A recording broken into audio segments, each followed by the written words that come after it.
and the weather has moved to our east. There will be baseball between the Tigers and the Indians. John Keating and Craig Monroe back with you at the Call Sam studio. It's game 2 of the weekend series between Detroit and Cleveland, and the Tigers last month won 2 out of 3 against Cleveland, and they're trying to reverse that trend because since 2016 it has been all Indians. It's been absolutely domination. Well, for me, it starts with their starting staff. Corey Kluber, 2-time Cy Young Award winner. He's phenomenal. And then you got guys like Trevor Bauer, who stepped up, Carlos Carrasco, and yes, the fellow they're going to see today, Mike Clevenger. He started to emerge as one of the game's best. Look for the Tigers, though, to be all over that fastball because the opponents are hitting 310 against the fastball, under 200 on his off-speed. Get him over the zone, be short, don't miss. May 13th and May 14th, the Tigers won back-to-back games against the Indians. On the 14th, it was Mike Fiers who got the start, and it was one of his best starts of the year. Only a run and 3 hits allowed over 6 innings. Well, he's definitely pitching with a lot of confidence, guys, and he'll need that confidence today. He'll also have to change some speeds and use both sides of the plate to keep this Cleveland Indians offense at bay. In the month of May, this Indians offense was the best in baseball. 1, 2, and 3 is an ominous task indeed, and Mike Fiers will have to work his way through that and then beyond. After about a 2-hour delay, we're ready for baseball. To call it for you, upstairs we go to Mario Impemba and Rod Allen. Gentlemen, we are ready indeed. Thank you very much, Keats. We are set for baseball here today. Family Heating, Cooling, and Electrical presents today's starting pitcher, Mike Fiers. And last time out for Mike Fiers, he earned his 5th win of the season, and he did it against an outstanding offensive team. That would be the New York Yankees. He scattered just 6 hits, gave up 2 runs, and he needed 100 pitches. He's going to have to pitch that same kind of game today against this very good offensive team of the Cleveland Indians. Here's how Terry Francona lines them up this afternoon. Their starting lineup presented by the Metro Detroit Chevy dealers. It'll be Lindor, Brantley, and Ramirez in the top 3 spots. Chisenhall batting cleanup today. Encarnacion has a sore ankle, so he is out. Alonso and Kipnis in a bottom 3 of Melky Cabrera recently signed. You got Gomes and Davis rounding it out for Cleveland.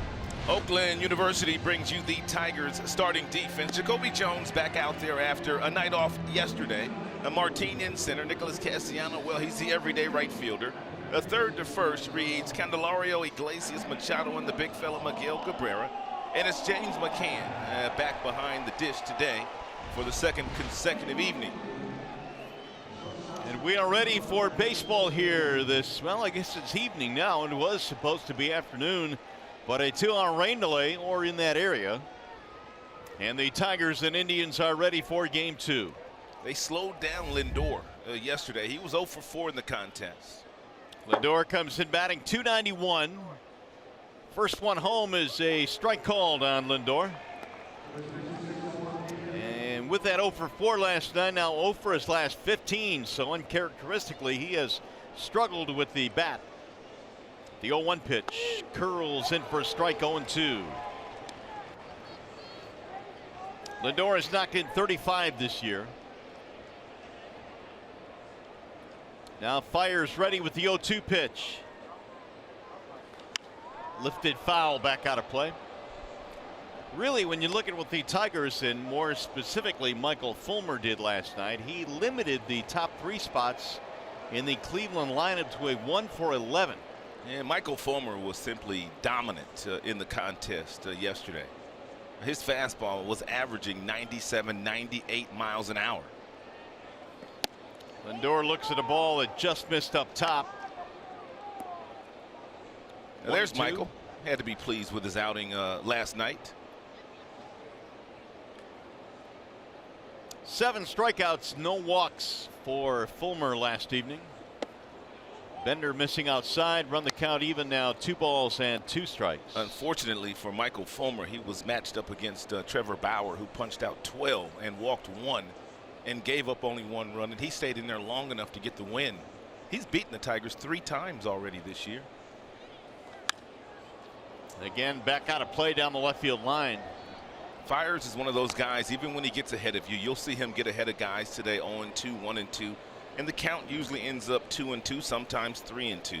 He does not give into the strike zone. He likes to make the opposing hitters chase pitches out of the strike zone, and he's done a very nice job of that so far this season. Pulled right to first and right at Cabrera. One gone. Lindor is out of there.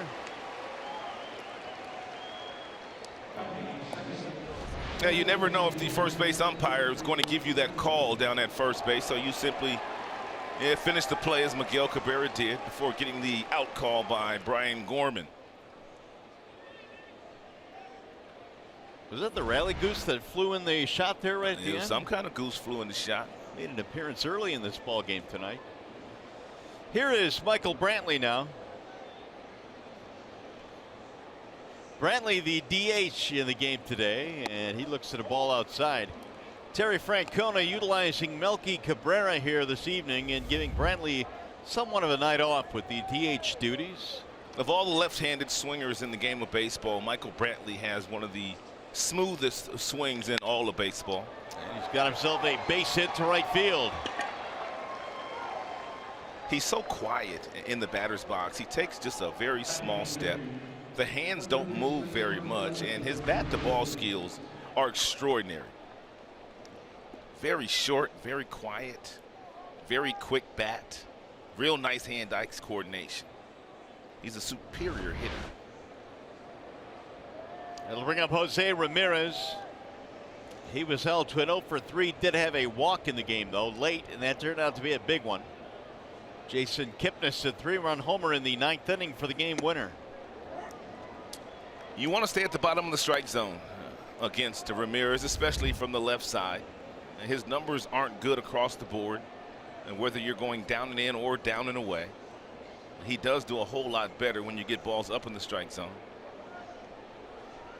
The home run that Kipnis hit last night, somewhat shocking based on the year that he's had, although he's picked up the pace offensively a little bit recently. He hit a ball to the angle out there in right center field that carried out into the seats. 0-2 on Ramirez.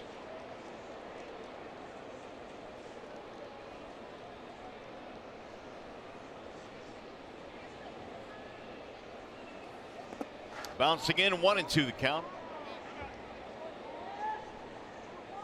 Jose Ramirez having another fabulous season. 19 homers, 43 RBIs.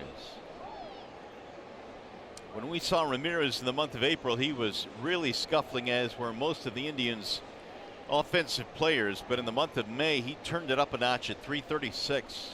He is going to be in the MVP conversation again this year. Last year, he finished 3rd in the MVP voting, and their shortstop, Lindor, finished 5th in the voting. Take a look at his numbers with 2 strikes, hitting .267, but how about 2 strikes, 2 outs?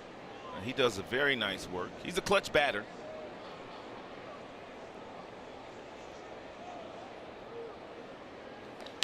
Drilled toward right center field. That ball will get down. It's a base hit. Castellanos cuts it off. Brantley will go to 3rd.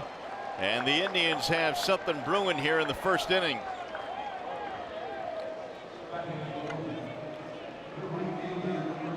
Well, you're not going to slow down Jose Ramirez very often. He's just a very good hitter, one of the best hitters in the game. Nice job here by Castellanos, getting over to cut that ball off, getting it right back in to the cutoff man, Machado. That makes sure that the double play is kept in order, because you see how aggressively Ramirez came around that bag.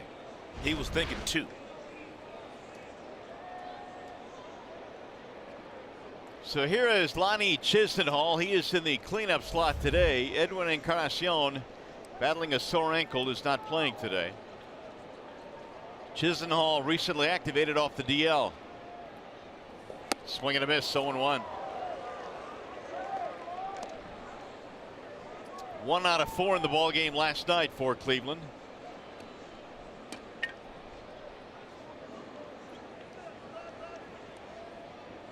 Couple of RBIs is coming off the DL for the cleanup man. The 0-1. Bouncing ball right side, could be 2. Machado to second one. Relay! Got him! A double play. Fires, gets the 4, 6-3. And the Indians are turned away in the first inning. He got the ground ball when he needed it the most. We'll go to the bottom of the first.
Two in this series, and the Tiger starting lineup today presented by Southeast Michigan Ford Dealers. Here's the starting nine, how it looks today. Martin, Castellanos, Cabrera, Jamer batting cleanup again, then Martinez and McCann. You've got Jones at left, followed by Iglesias and Machado, and they're facing Mike Clevenger, who is presented tonight by MGM Grand Detroit. Clevenger's been tough on the Tigers. He beat them 4 times last year. And this year already 4-2 with a very good earned run average. He's got a fastball, gets up in the mid-90s. He's got all 4 pitches, and he's quite the competitor. He gets a lot overlooked because of the other guys in that rotation, but really he's done nice work for them since being inserted into rotation. He's got quite the cabbage too. Yeah, he does. Flowing locks. Here is a strike called on Leonis Martin, who leads it off. He's moving all over the place on that mound too, man. He's all into it. He's busy. Now the 0-1. Clevenger, I think you're right, gets lost in all the big names in their rotation, but he has taken a page out of the book of Corey Kluber, who has told him that the days between starts are as important as the day of your starts. And maintenance and making sure you get your work in. It's always good to have a good leader like Corey Kluber, somebody that leads by example that the younger pitchers can follow after. And Martin looks at a ball low. He's pitched very well on the road so far this year. His ERA on the road is 2.38.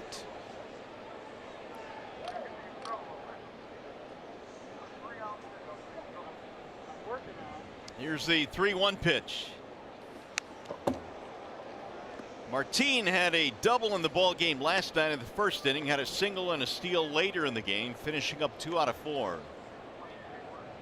And now sits safely in his last 3, back in the leadoff slot with the righty on the mound tonight.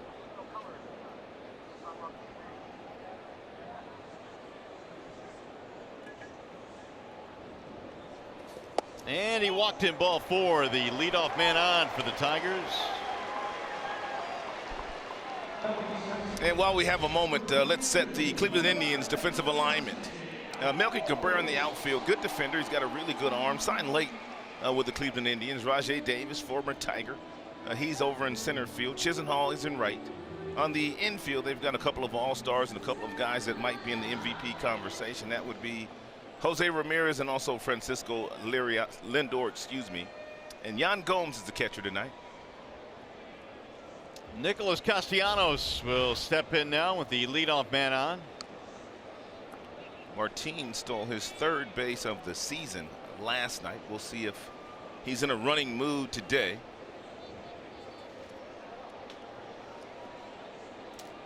Yan Gomes behind the plate has a very strong throwing arm.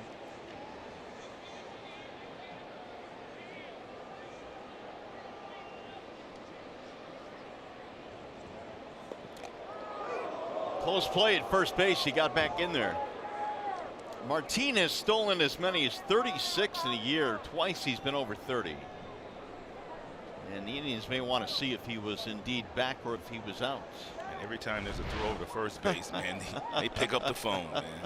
Both sides, really. He got back there. Yeah, they do check everything these days. Castellanos 34 RBIs.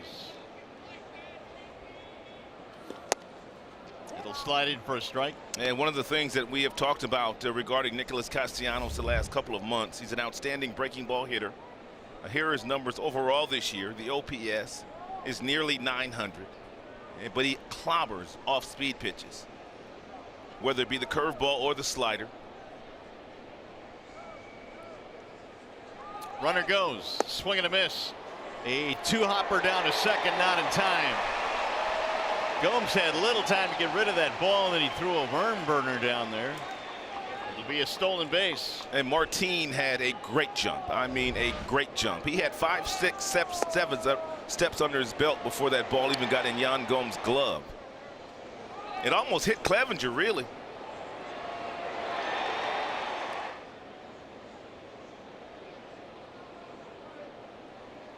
Oh, 0-2 on Castellanos.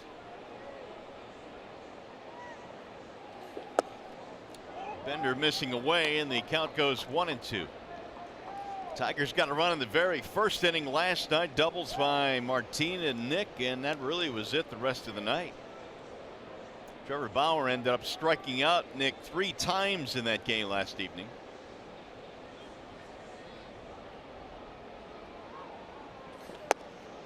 Just off the plate, 2-2 now on Castellanos. I don't know for sure, but Martin is quite antsy out at second base. Almost looking like he's entertaining the thought of trying to swipe third base. He is 14 of 17 in swipes of third in his career. And Kipnis, the second baseman, is not playing really all that close to Martin. But it's always risky when you run when you've got Nicholas in the batter's box and you got the big fella in the on-deck circle. You better make it.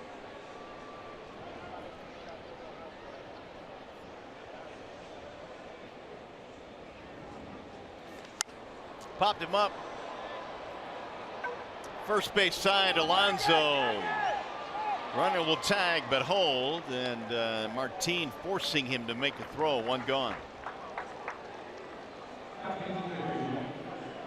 By the way, if the Tigers combine for 3 or more home runs in this game, bring a copy of the box score to a participating Arby's location tomorrow and get a free small order of curly fries.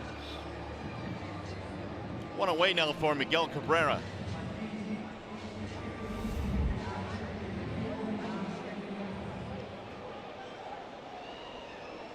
Cabrera over the years has absolutely torched Cleveland pitching.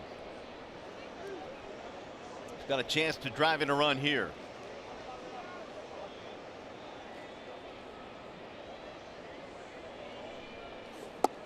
Looking at Miggy's numbers, he has 151 career RBIs against the Indians in 186 career games. Wow.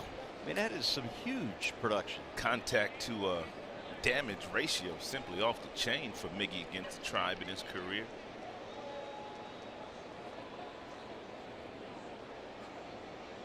Here's the 1-0. Back him out of there. 2-0 on Cabrera. Not to mention 45 home runs and a .331 batting average.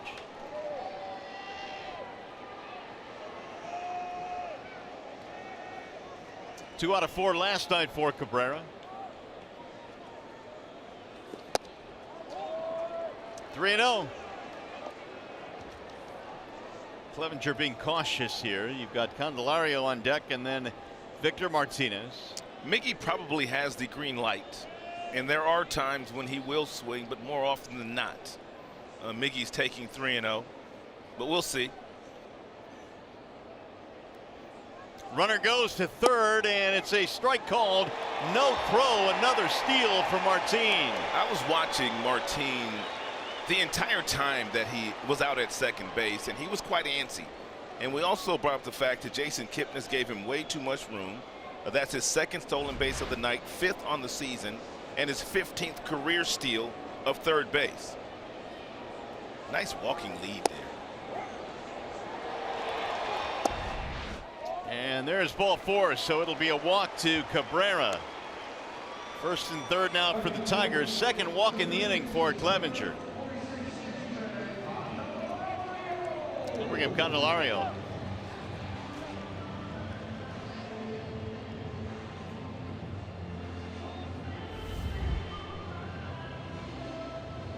Jamer was 0 for 4 in the ball game last night. And Clevenger can get a little erratic in the strike zone. He's walked a total of 26 this year.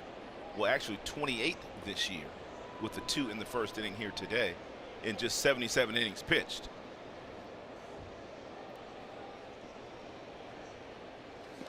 Swing and a miss, 0-1. Chisenhall in right field is playing really deep. He wants to make sure that nothing goes over his head, but he'll give up the base hit in front of him. And Chisenhall really is still just learning how to play the outfield. He just started playing right field last year, converted from third base.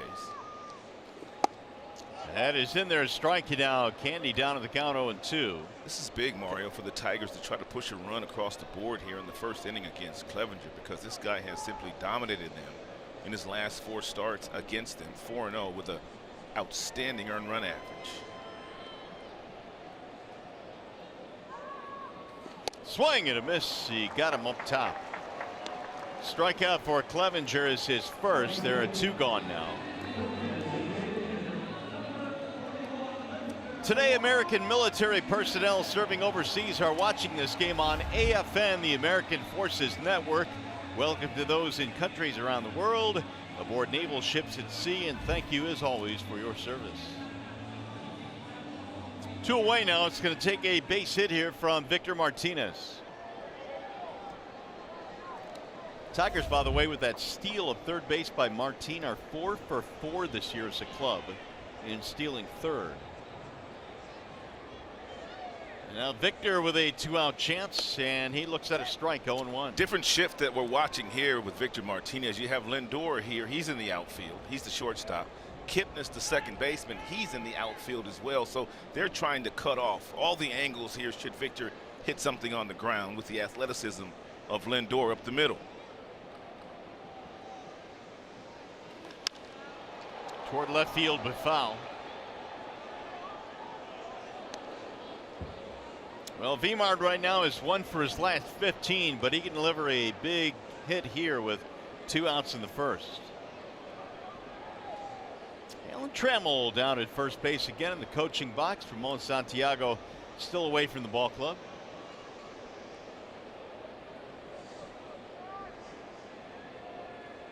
The 0-2. Just off the plate. Clevenger wanted it, but that was wide. And Clevenger's got a fastball that's about average 92, but he can touch 95. He's got a curveball. He's got a slider. He's got a changeup. He likes his slider and his changeup a little bit more than the curveball, at least by the numbers. Line drive, base hit left field. Martinez comes through with a 2-out single the other way. And the Tigers have a 1-0 lead. It's a nice piece of hitting by Victor Martinez. It's a guy that has over 2,000 hits and nearly batting 300 from the left side and the right side. And that's a little off-speed pitch at 88 away from Victor Martinez. They're playing him to pull, and he simply beat the shift, as he has done many times this year.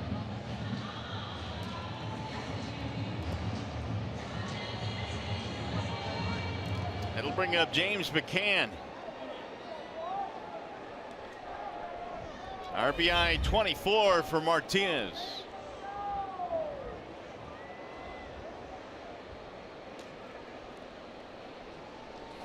Mack looks at a strike, 0-1. That is the 24th pitch of the first inning now for Clevenger.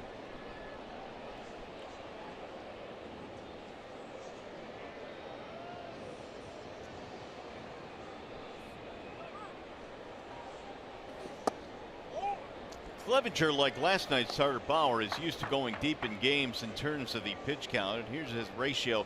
Not all that good after 25 pitches.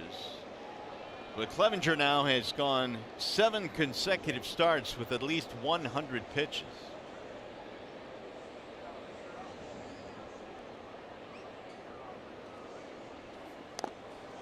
Fouled off McCann, didn't mean to do it. 1-2.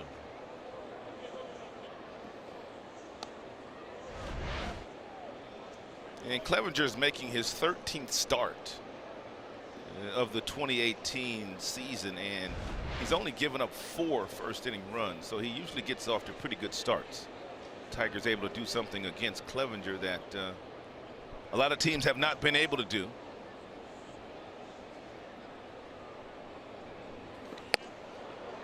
2-2. This is an Indians team that's gotten a lot of innings out of their starters. And they have had to recently because of the troubles they've had with their bullpen.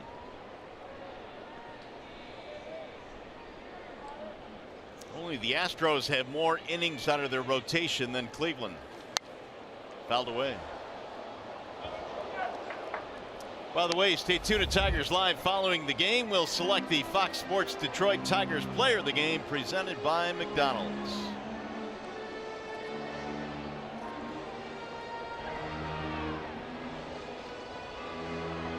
Mike Fiers has some early offense to work with. Tigers looking for more here in the first inning.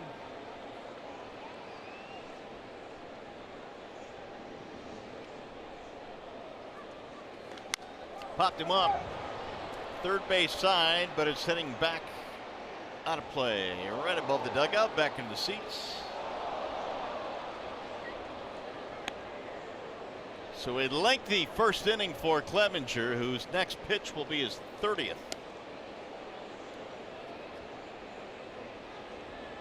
Tigers got it going with the leadoff walk, couple of steals from Martin.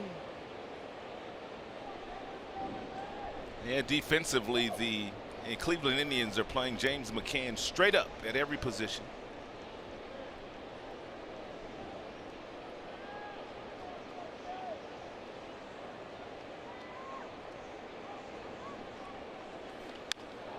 In the air to center field.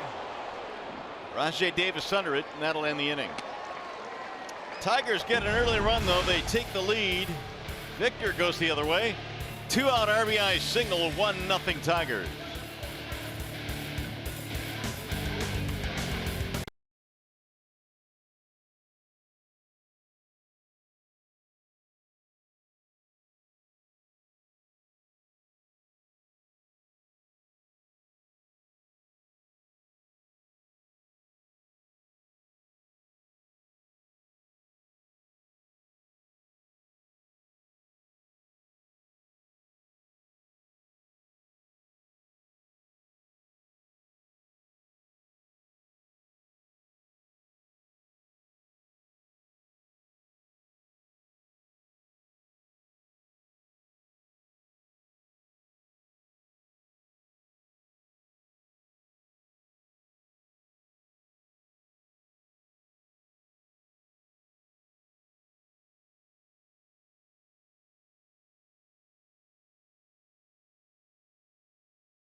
Nothing is our score. We go to the top of the second. Time now for the Bernstein advantage. 2 earned runs or fewer in all 5 career starts against the Tribe for Mike Fiers. Pretty good. So he will try and work his way through that talented lineup again here today. It's going to be Alonso, Kipnis, and Melky Cabrera here in the second. Alonso's been hot lately. In the last 15 games, batting at a 360 clip. Had a good game last night against the Tigers.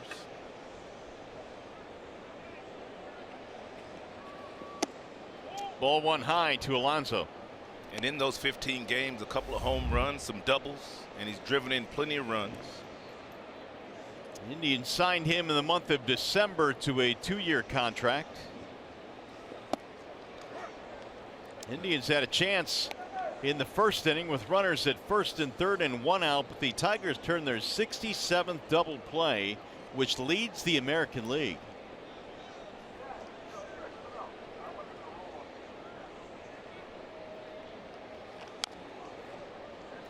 One and two on Alonso.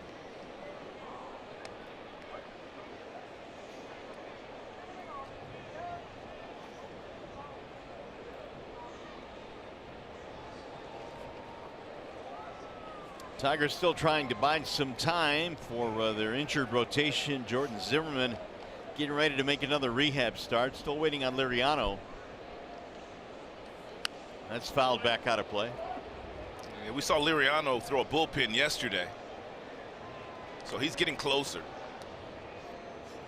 Tigers got a little help back from their bullpen with Alex Wilson returning. Yeah, Liriano was very consistent before landing on the disabled list with the tender hamstring. 1 and 2.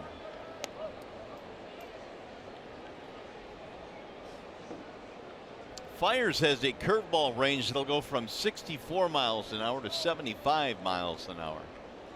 He's very adept at keeping the opponent off balance. That ball grounded to first right at Miggy, and Fires will cover for the out. Time for the DTE Energy Know Your Own Power, and Kipnis, he muscled up last night against Tiger Shane Green in a 1-1 game. A 3-run home run over the out-of-town scoreboard, and the Tribe would go on to win the contest. Big hit by Jason Kipnis, their second baseman.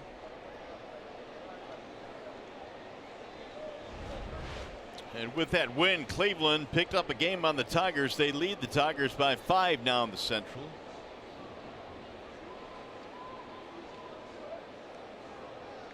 Kipnis looks at a ball outside.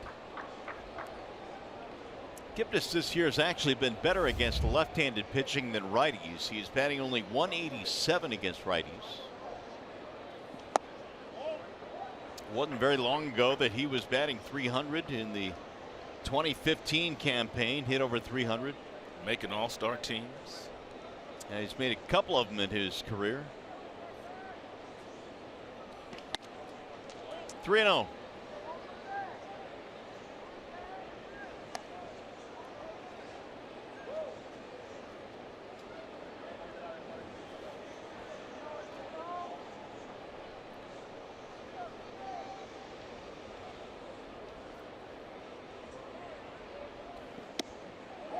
High strike, 3-1 now on Kipnis.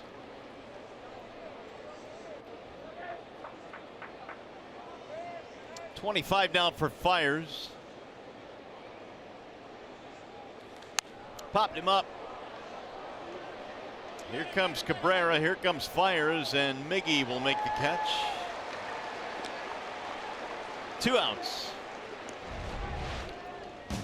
Well, the Tigers host the Twins Tuesday through Thursday. Enjoy the weekday value pack.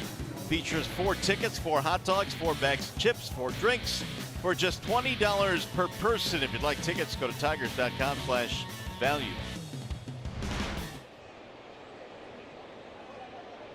Good crowd here today. Had to wait through a rain delay of what, around 2 hours or so. Nearly 2 hours. Tigers have been drawing well here at home. They've played their best baseball right here at Comerica Park. 20 wins on the season at Comerica Park.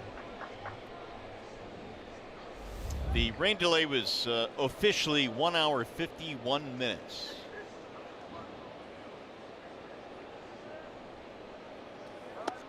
Yeah, Melky Cabrera was one of those free agents that was not offered a contract last offseason, and as a matter of fact went into of the regular season before even getting signed by the Cleveland Indians. Went to AAA for a little bit. Now he finds himself back in the majors. April 25th is when the Indians signed Melky Cabrera. He's always been a good baseball player, switch hitter. He's got a good throwing arm, good bat to ball skills.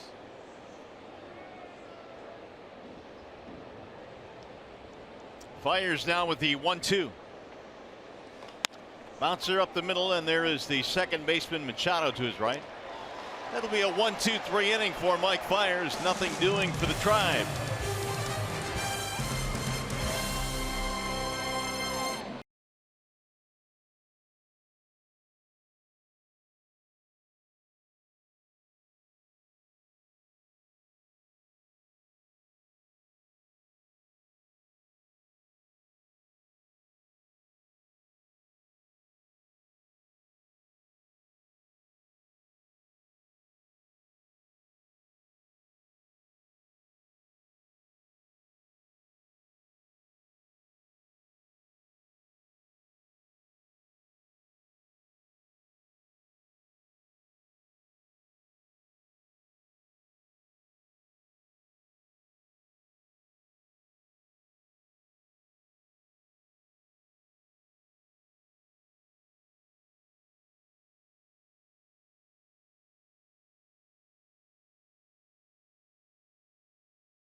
Do the big money encounter. In case you missed it last night, Michael Fulmer was outstanding. He pitched 8 frames in last night's game. He threw 108 pitches. He threw 71 fastballs, and every last fastball was 95 and above. He also mixed in some nice breaking balls and some really good changeups, and he kept his team off balance, giving up just 1 run, but he did not walk a batter, and he had 8 strikeouts. He appears to be back for the Tigers. That's good news. Great start for Michael Fulmer last night. Both guys, as a matter of fact, were on top of their games. Bauer had 12 strikeouts for the Indians. Jones sends a breaking ball in the air to shallow center field. Here comes Davis to make a running catch. We were talking, you brought it up, talking about all the innings that these starting pitchers are logging right now for the Cleveland Indians, and they really have to do so. They have 4 guys in their rotation right now, Mario, that are on pace to pitch over 200 innings this year. Whoa. I mean, look at Corey Kluber. He's already done it 4 times, so it's nothing new for him. Cookie Carrasco, he did it last year for the first time. And so Bauer and Clevenger are looking to add to the 200 innings pitched. And I'll give you one more number. In all of baseball last year, all of baseball, there are only 5 guys in the big leagues that pitched 200 innings. Really? Only 5. That is somewhat surprising. Here's the 1-0 pitch. Foul back. Well, Clevenger this spring said that he wanted to become one of those guys that can be counted on to throw 200 innings along with his teammates. Maybe that's the Indians' philosophy. Maybe that's what they're doing in the minor leagues. Maybe they're building up guys' pitch counts, which is different from what a lot of teams are doing in the big leagues. You know, I saw some quotes from Terry Francona today about the pitch counts that Trevor Bauer has had. We mentioned he threw 127 pitches 2 starts ago. And he said that Bauer is one of those guys.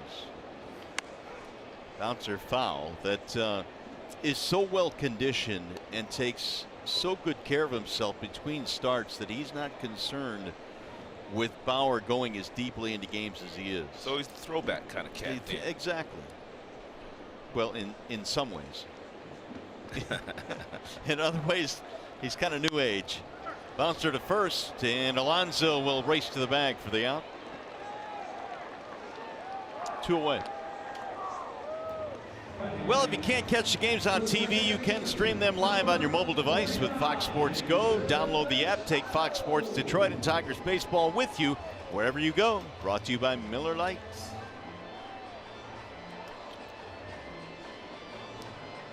2 up, 2 down for Dixon Machado.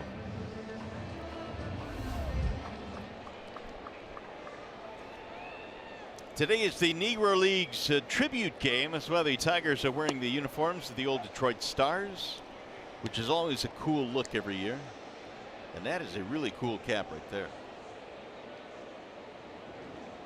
The 0-1 pitch. Shattered bat pulled foul. Snapped it right in half.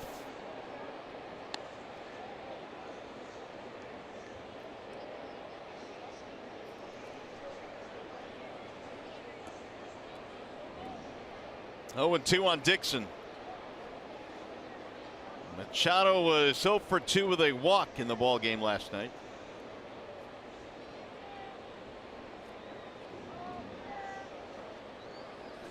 Swing and a miss. He chased up top. Clevenger a quick 1-2-3 inning.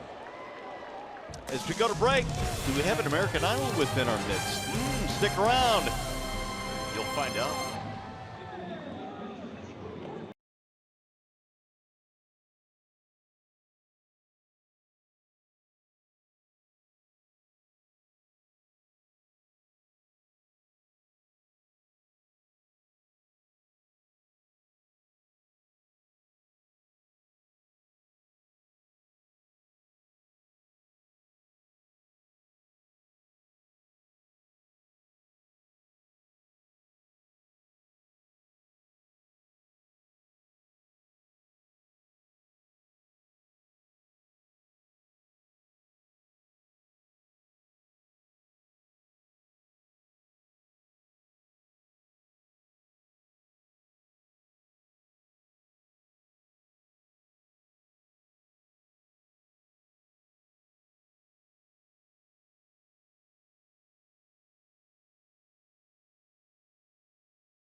I'm staying, and you, and you, and you, you're gonna love me. You hear that, Keith? It's the most unique Jeep game break ever. That was yesterday. We're still recovering here. Oh, listen, you're gonna love me. That's all I wanted you to know. There's a deep drive, hit to left field, and that ball is going to go. Yan Gomes has just tied this ball game up with a home run against Fires. 7th home run of the season for Yan Gomes. That'll extend his hitting streak to 5 in a row, and well, after hearing Simo sing and watching that, this broadcast is taking a turn for the worse. I'm sorry, Simo. I'm kidding, my man. Oh, my goodness. He's got some guts. Simo. I applaud him for getting on TV and doing that, though. Yes, I really do. do. I love him. I love him. He's entertaining. Rajay Davis stands in there. Gomes, number 7, RBI 14 to tie this one up. Flyers had an easy 1-2-3 second. There's a wave and a miss by Davis.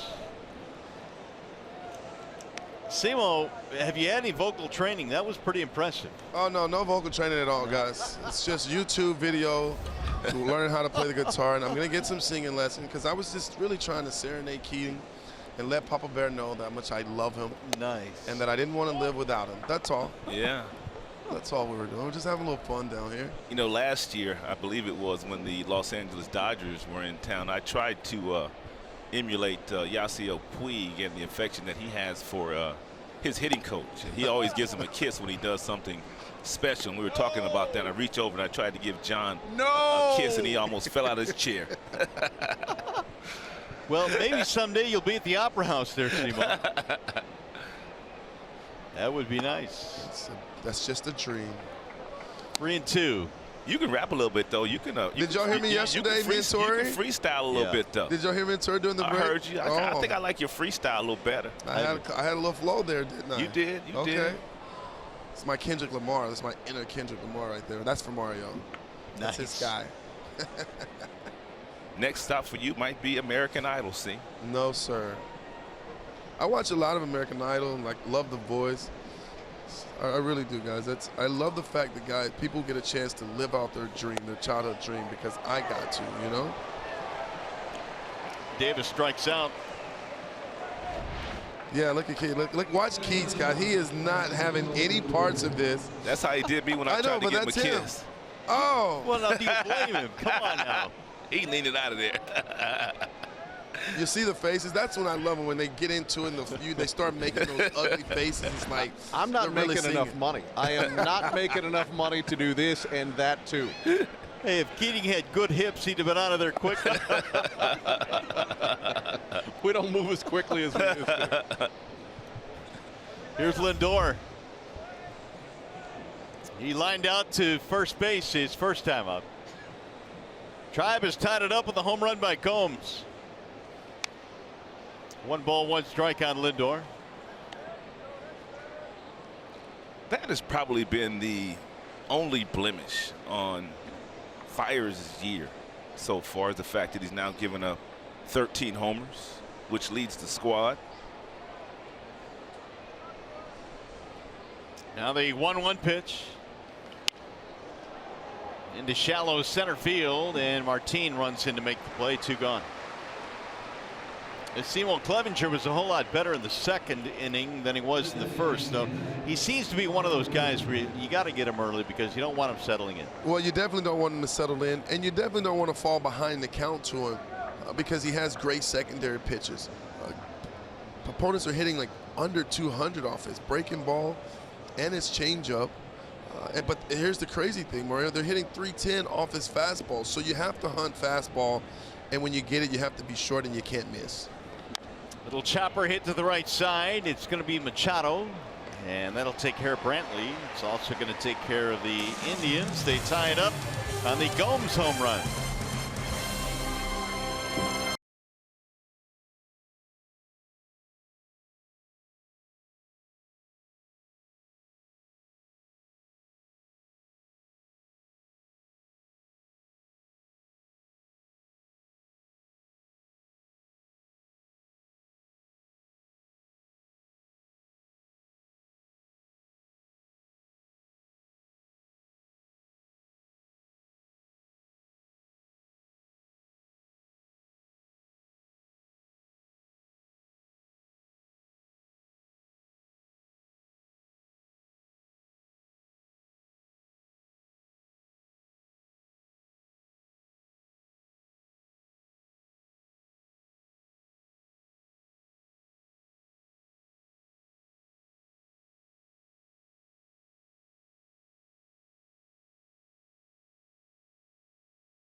he is when he gets it going, and he got it going in Boston. He was batting 7th on this particular day, though, against a left-hander.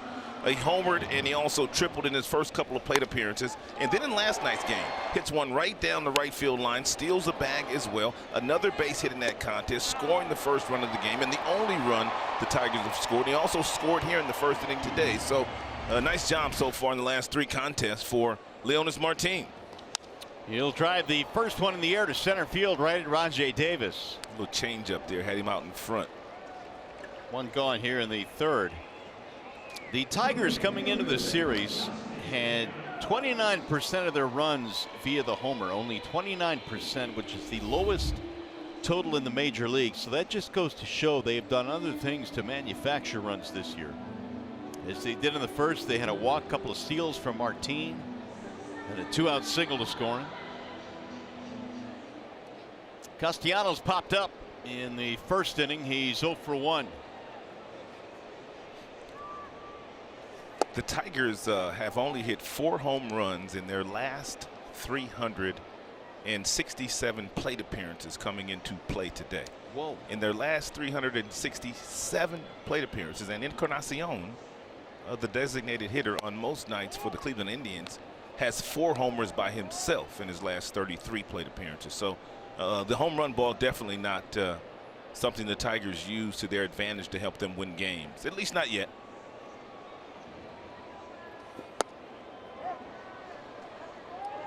Nick didn't like that call. Spins out of the box. 1-2. Clevenger, after a 30-pitch first, had a 10-pitch second.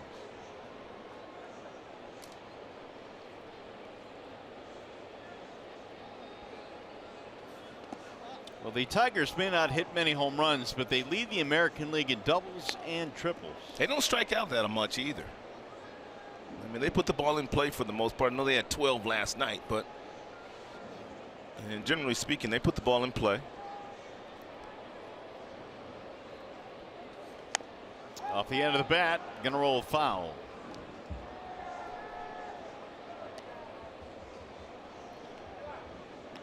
Here are the AL ranks this year for the Tigers offense: first in doubles, tied for first in triples, and 15th in homers.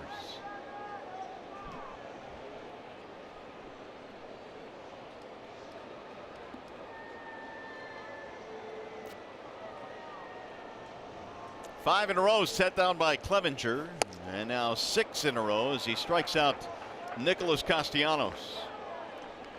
2 away. Well, tomorrow the Tigers conclude their series with the Indians at 1:10 p.m. Sunday Kids Day. All kids 14 and under receive a free Detroit Tigers coin bank. For tickets, call 866-66-TIGER or go to tigers.com.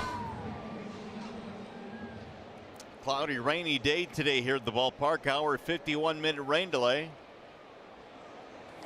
There's a ground ball up the middle, played perfectly by Kipnis. And Cabrera's out. Clevenger another 1-2-3. 3 in the books. Tigers baseball presented by Bell Tire.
Game 2 in this series. Mario and Rod back here at the ballpark. And Rod, when you look at Mike Fiers, only one mistake here today, the home run to Gomes, but otherwise he's pretty much kept them off balance. Well, he's got good career numbers against the Tribe. Then when you add in the fact that he's pitched very well this season for Detroit, he has 5 wins.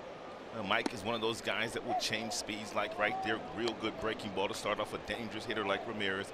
He's been a very good pitcher, but he's going up against a good pitcher in Clevenger too, so he knows he can't give up too many runs.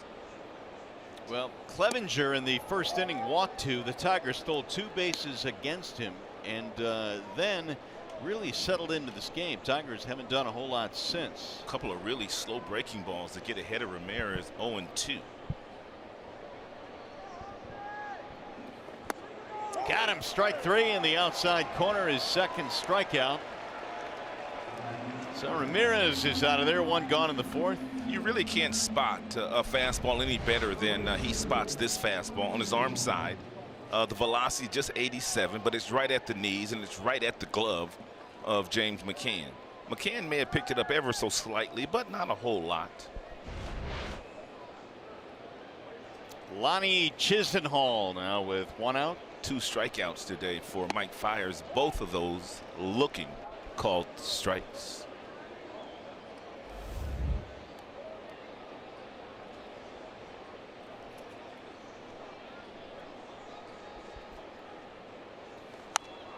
Fouled away, 1 ball and 1 strike. Chisenhall is a converted third baseman who started playing right field a couple of years ago, the 2015 season. They started the transition for Chisenhall to the outfield. He'll sky this one in the air to center field, and it's going to be Leonis Martin, 2 gone. Yeah, I think that third base position for the Tribe is pretty much taken care of for the next 5 years. No one's going to play that position. Ramirez apparently has that on lockdown. That's for sure. Here is Yonder Alonso.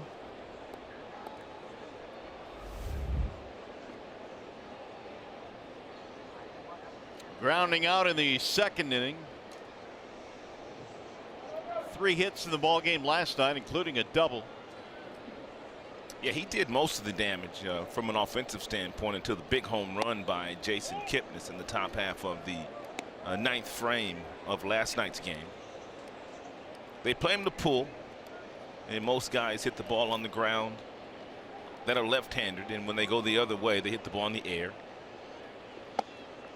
And I think most of that is because of the swings that guys are taking nowadays. Most guys are taking swings that aren't conducive to hitting ground balls. But when they do hit the ground ball, it's to the pull field on the ground, and they don't worry so much about the left side of the infield for a lot of these pull hitters, because most of the time they're going to pop the ball up to left field if they go that way. Here's the 2-0. Fouled away. Very seldom do you see left-handers go the other way to beat the shift like Victor Martinez did back in the 1st inning with that solid base hit to left field. Here are the numbers on Fiers. He has reached 50 pitches. His uniform number.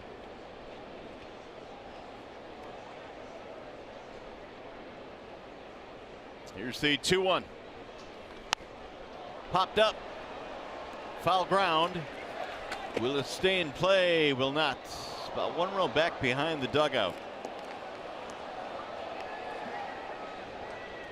It's like a jump ball in the stands. That ball bounces real high. Then you got about 5 or 6 guys standing around like they're getting ready to start an NBA game.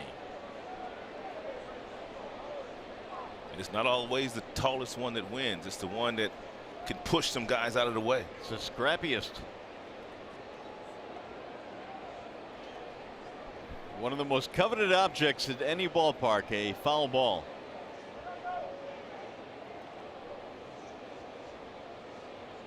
Two and 2 on Alonso. We're tied at 1 here in the 4th inning.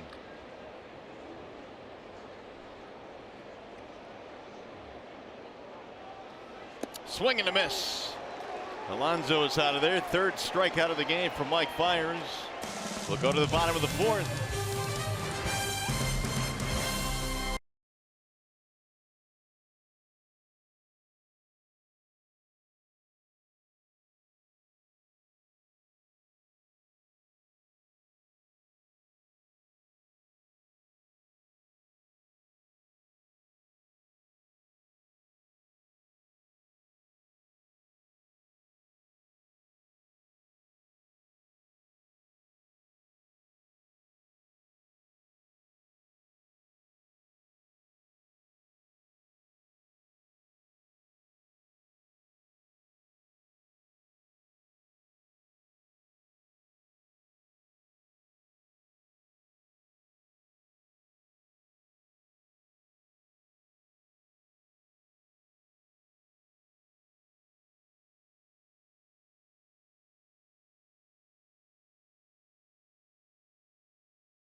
Chevrolet's most dependable player. Want to talk about the Detroit Stars, who were formed in 1919.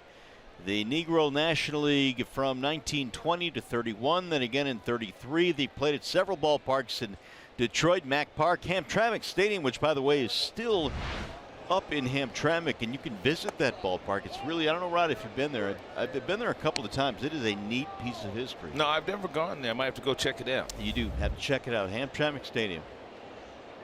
Jeimer Candelario leads it off against Mike Clevenger. And Clevenger has been really good the last 2 innings. Yeah, Jeimer struck out in the first inning with a runner on first and third. Runners on first and third, I should say. It was a fastball that was up. 7 straight retired by Clevenger. Yeah, that last fastball by Clevenger, 94.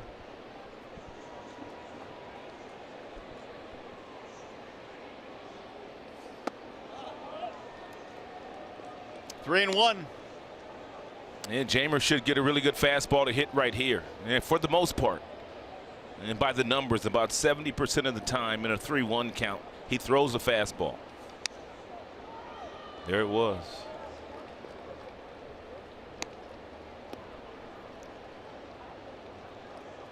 Three and two now on Candelario. Jeimer struck out a couple of times in the ball game last night. High fly ball to center field for Rajay Davis. So Clevenger comes back from a 3-1 count, gets Candy to fly out. Let's check in now with Trevor Thompson. Guys, I was so honored the Tigers allowed me to MC the event yesterday, the Negro Leagues weekend kickoff luncheon, which Torrey Hunter was the guest of honor. And I'll tell you what, being there, being a part of that was certainly special for me, but it was special for everybody in attendance. And when you can show up and see a former Negro League players like a Eugene Scruggs, like a Jake Wood, like a Johnny Walker, that was very special. And of course, to have a Willie Horton on hand was special, but everybody in the place fed off the energy that was provided by Torrey Hunter and that electric smile that he brings and the energy that he brings. Everybody, Rod, you said it yesterday, that was the most people we've seen at such a luncheon, and they were certainly caught up in the moment with Torrey as well. And Mario, you were just speaking about Hamtramck Stadium. Comerica Bank sponsored yesterday's luncheon, but they also said they're putting $20,000 toward that stadium to rebuild it, and they'll have some high school and college teams playing there, so baseball will once again be played at that spot, which I thought was a really cool moment of the luncheon yesterday. Really? That's terrific, because that ballpark is a treasure, and to watch games being played there again, I think is outstanding. Good work by you as well, Trev, yesterday emceeing that event. I know sometimes those aren't easy, but as you said, Torrey made everybody comfortable. He kind of lights up and captivates a room when he walks in it. Here is some B-roll of B-roll is a television term, by the way, of Hamtramck Stadium, and as you can tell, it's seen better days, but it's great for Comerica Bank to put some money into that ballpark and play some games there. That's awesome. That was, as I said, a big moment, big announcement yesterday as well. But Rod, yeah, those things aren't easy, but an event like that yesterday, not only was it fun, but to be around people like that, it was certainly special. Here's the 2-2 now, and it's fouled back out of play by Victor. Well, the entire Tigers coaching staff showed up for the event. Obviously, a lot of the guys know Torrey from the Minnesota days. There are several guys on that staff. But every last coach was there for the most part, and they didn't get home until, what, 3 o'clock in the morning the night before.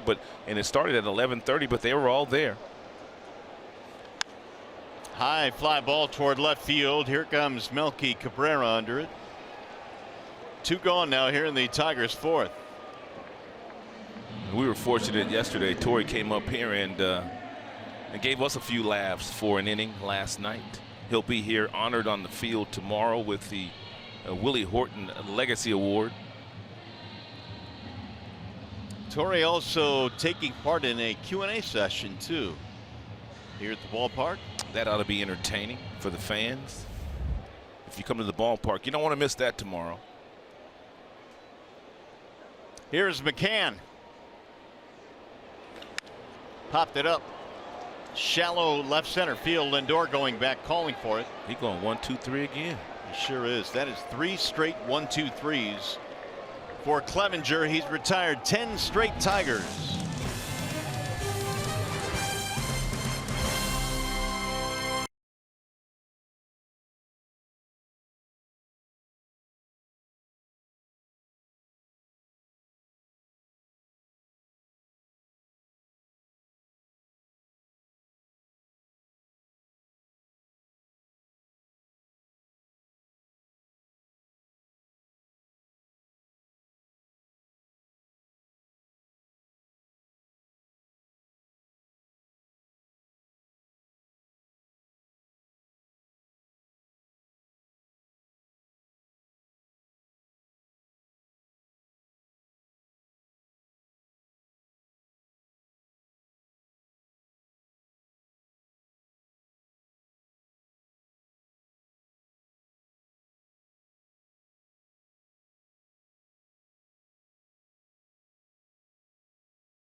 Hats off for heroes. We want to feature Ron Gardenhire, whose father Clyde enlisted in the U.S. Army in 1943. And Gardy, with some great memories, he spent 20+ years in the Army and overseas, made a lot of great friends, saw a lot of things, and that's why I respect what they did so much. Ron Gardenhire coming from a military family, and so he certainly appreciates what our veterans do.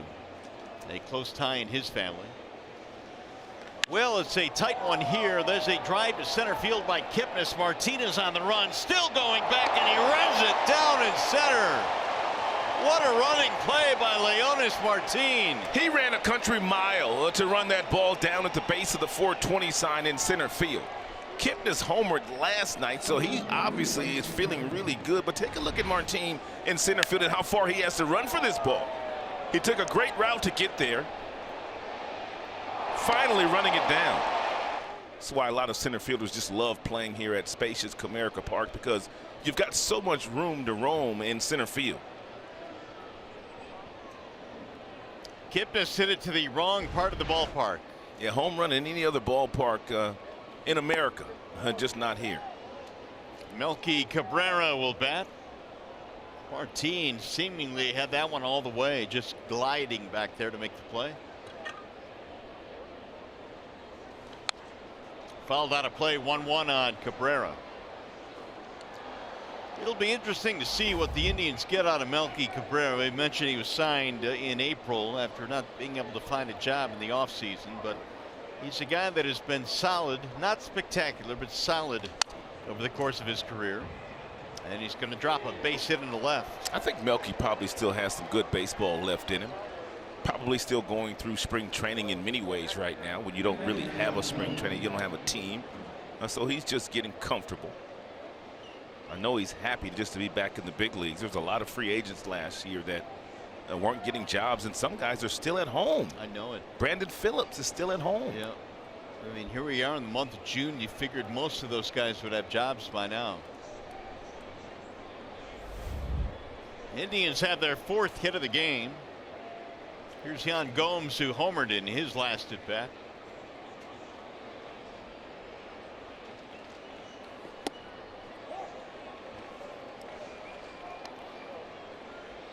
Fiers had retired 7 straight prior to that looping single by Cabrera.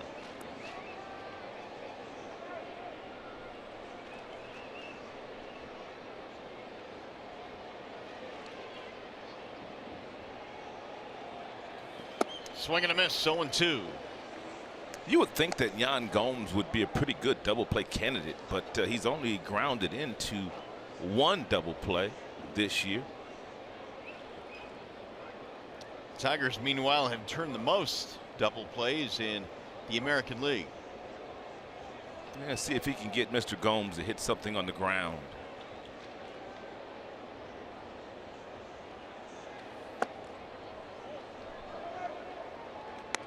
One and two.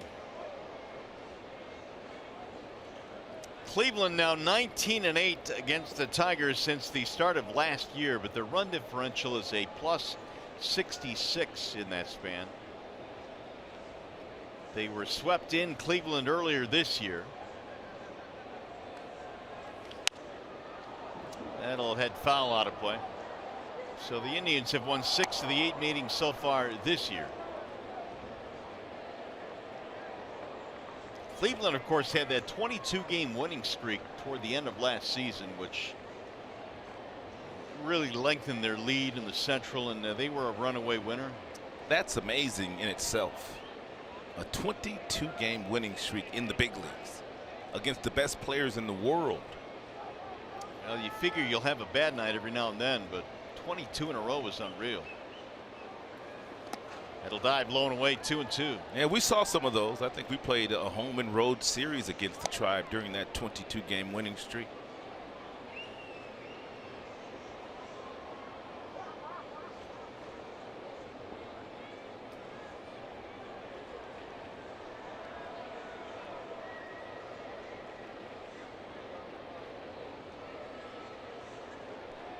Gomes waiting on a 2-2. Yeah, you want to make it happen right here if you're Fires. You want contact. You don't want to throw a ball here. You don't want the count to go to 3-2. Swing and a miss. Gomes out of there, 2 gone. Yeah, nice pitch here, bottom of the strike zone. Either you get some weak contact on the ground or you get a swing and miss. And he got the swing and miss with that split changeup. And there's the grip. It's got some nice action once it gets in the hitting zone.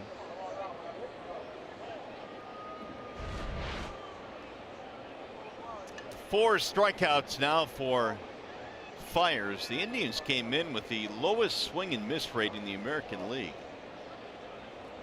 They have some talented hitters in their lineup. Rajai Davis, the batter. Little chopper off his foot. They also have a lot of balance up and down their offense with usually 3 switch hitters in their starting 9.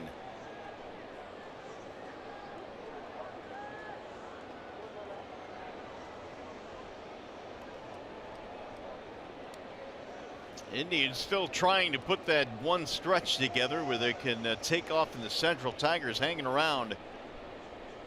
They have a 5-game lead on Detroit, 5.5 up on the Twins. Terry Francona's had a marvelous manager's career. We were talking about him a little bit in the pregame show. We talked about him last night as well. He'll probably get a chance to go to the Hall of Fame when it's all said and done. Terry and I were teammates 1 year in AAA and also in the big leagues in Cleveland for a little while. I didn't know that. Where'd you play together in the minors? Colorado Springs. Well, you guys must have combined for a lot of home runs there. Yeah, Terry was only there for a couple of months, I believe, before going to the big leagues. Oh, look out, right off the mask. Colorado Springs was a fun place to play. It was the first year that they had a team in Colorado Springs. Our first month of the season, we played at a rec park. Our stadium wasn't even built yet. Did you really? Seriously. Yeah. The minor leagues, man. It's a nice stop, though. He's got a couple good friends next to him, Carl Willis, and his best friend, Brad Mills, his bench coach. Fly ball left field. Jacoby Jones coming in. That'll retire the side. No runs. So 1 hit, 1 man left, and Jacoby will start things on.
Fox Sports Detroit is brought to you by Bell Tire. For tires and auto service, everybody needs a Bell Tire guy. And by Chevrolet, the most awarded and fastest growing brand the last 4 years overall. Well, we had to wait out a 1 hour 51-minute rain delay here today, but the Tigers Indians are playing game 2. We're tied at 1 as we go to the bottom of the 5th. Yeah, Jacoby should be ready right now for another fastball. Clevenger's falling behind. You don't want to miss your fastball if you get it. Bunted to third base a little sharply, though. Ramirez, great play to throw him out. Oh, I see you, Ramirez.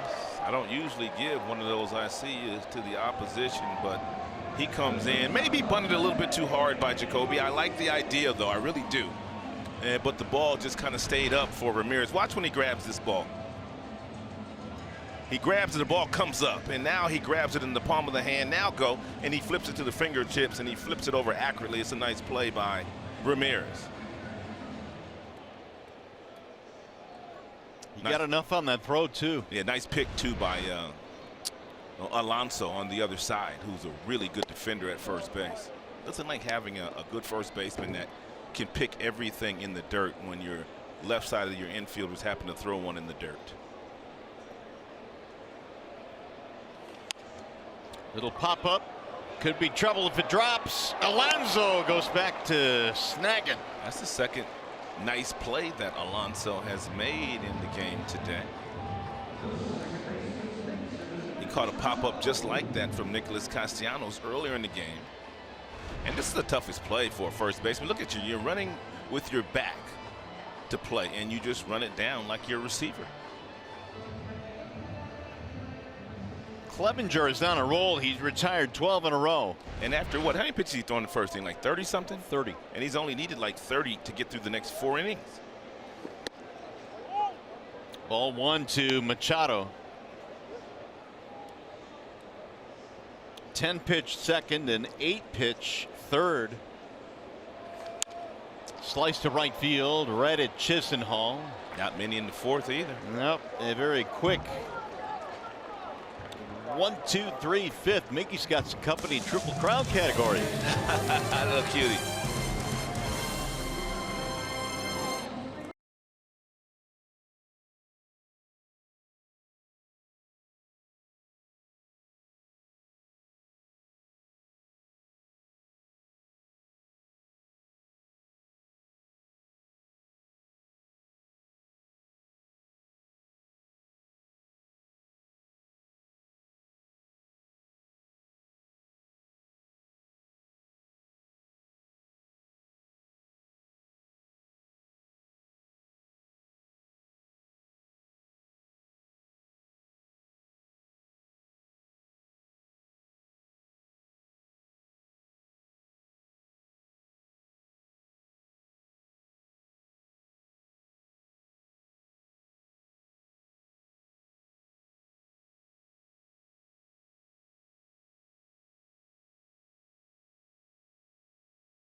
Game during inside corner, Craig Monroe and Rod Allen had a debate. What's harder to win, the Triple Crown in baseball or the Triple Crown in horse racing? Well, we know that there have been 16 Triple Crown winners in baseball, with Miggy being the last back in 2012. But today, Justify won the Belmont and became the 13th horse to pull off the Triple Crown. It's an amazing feat, but Rod, now that Justify has pulled the trick, your thoughts on which is tougher? Well, I already said today the Triple Crown in baseball was the most difficult. These guys play 160-something games a year. Back in when Yaz did it, they probably played about 150 back in those days. He did it in '67. So probably about 150 games in those days. But yeah, I think it's more difficult than the Triple Crown. How many horses did the Triple Crown trip? 3? 13 as of Justify pulling it off this afternoon, and what a magnificent horse that is. Who do you think? I've got to go with baseball. It's such a grind to put up those kind of numbers against so much more competition. It just seems like a harder thing to do through an entire baseball season. So I'm going to say the baseball Triple Crown. What Miggy did would be tougher than what Justify did. Yeah. You should probably ask Justify, see what he thinks. It's really hard. He did not just do that. Yeah, him and Simo today, man. We having some fun today. 2-2 on Lindor. I guess the last time a Triple Crown had been won, you got to go back to 78. Affirmed, yeah. Yeah. Seattle Slew did it in 77. Secretariat in 73. Look at you with some horse knowledge. Oh, here. yeah. I was ready for Simo today. Nice. Lindor is getting things started here in the 6th.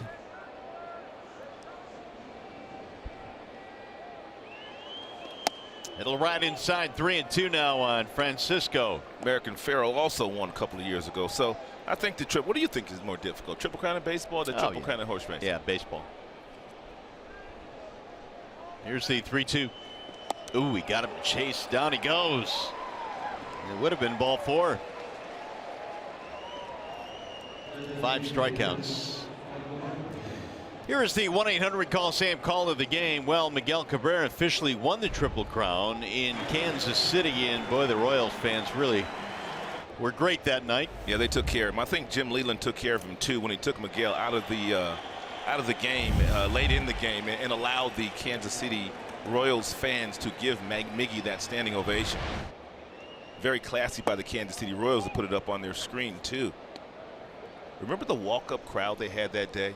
Big. Because you didn't know if it was going to happen or not, because I think he and Curtis Granderson were really close in home runs, and I think Granderson might have took himself out of the game in maybe the 5th or 6th inning to make sure that Miggy could get the Triple Crown, and Miggy was able to get that, and that was a special time. But I just remember in Kansas City that day, they had like 15, 16 walk-ups to watch Miggy get that Triple Crown.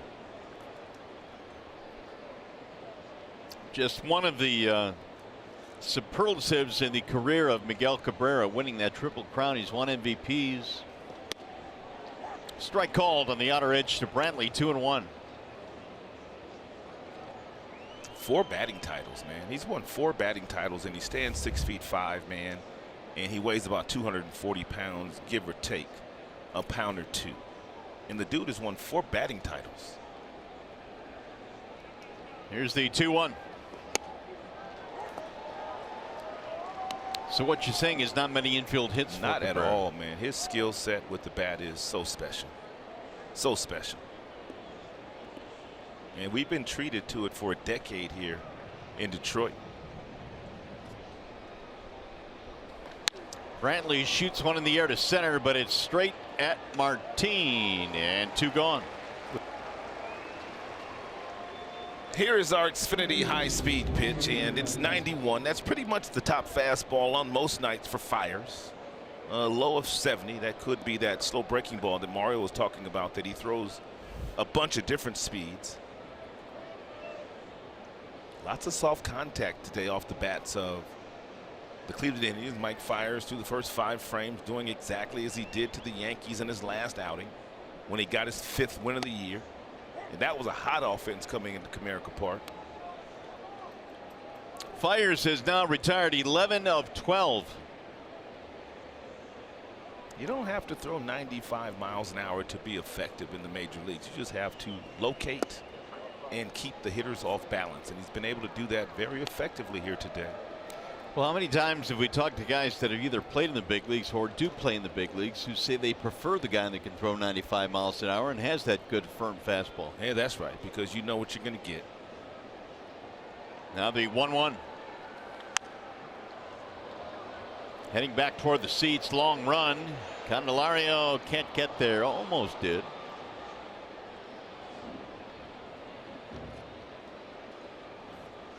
1-2 on Ramirez. I just noticed that all the players on the Tiger side, at least on the field right now, all going with the pants up high today.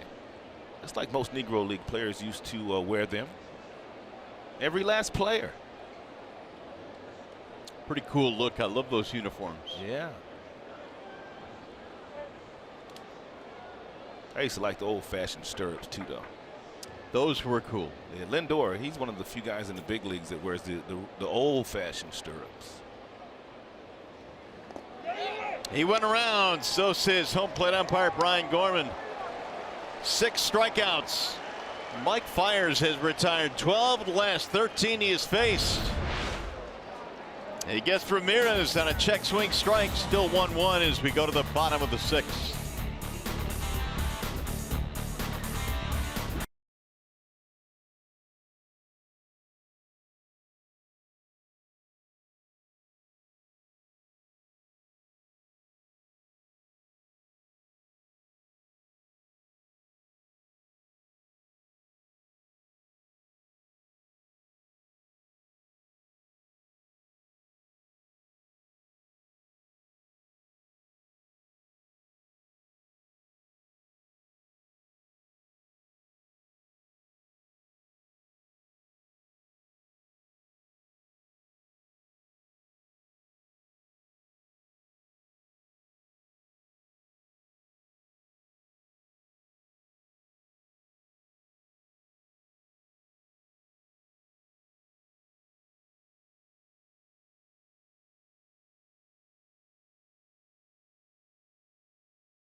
Game 2 in the series. Here's our Ram pick the stick update for the ball game today. Really the only guy doing anything is Simo today.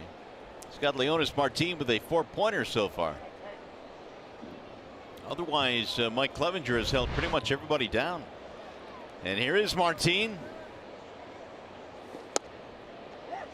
Leonis a walk, a run scored, 2 stolen bases. Stole second, stole third. Leonis Martin got the most points in pick the stick last night as well. He was the only one that did anything against Trevor Bauer. Huge swing right there by Leonis Martin.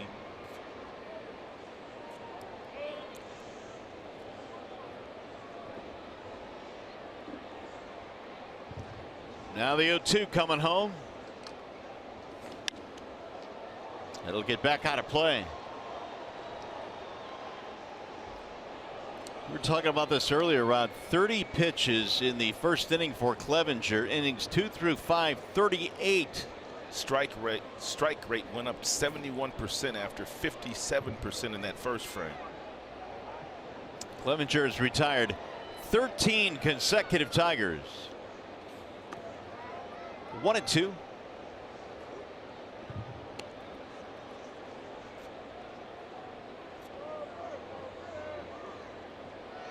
We're talking about that big winning streak the Indians had last year. Clevenger in that 22-game win streak for the ball club was 4-0 in that span, and more impressively his ERA was 0.38 in the 4 wins that he got in that win streak for Cleveland. I mean, he was just dynamite down the stretch.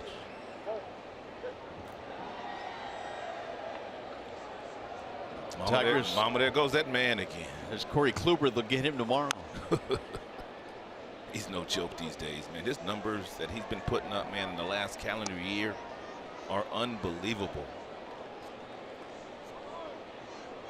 22-4 in his last 26 decisions. 22-4.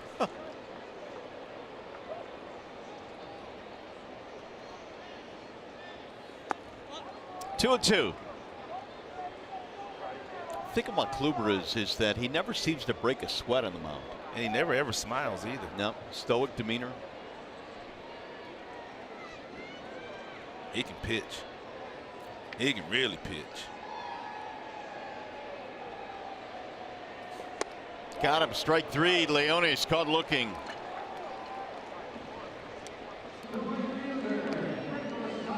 Good fastball at 93. And thrown here by Clevenger. It's a nice job, just ever so slightly pulling that ball up by the glove by Yan Gomes.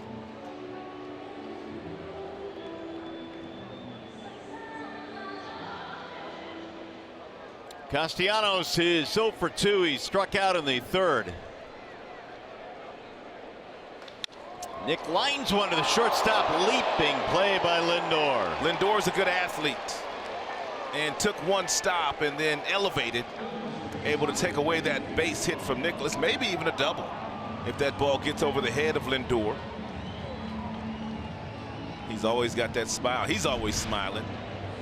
Look at him, one step and a dive. One step and a jump, I should say. A little bit of a snow cone. It'll bring up Cabrera.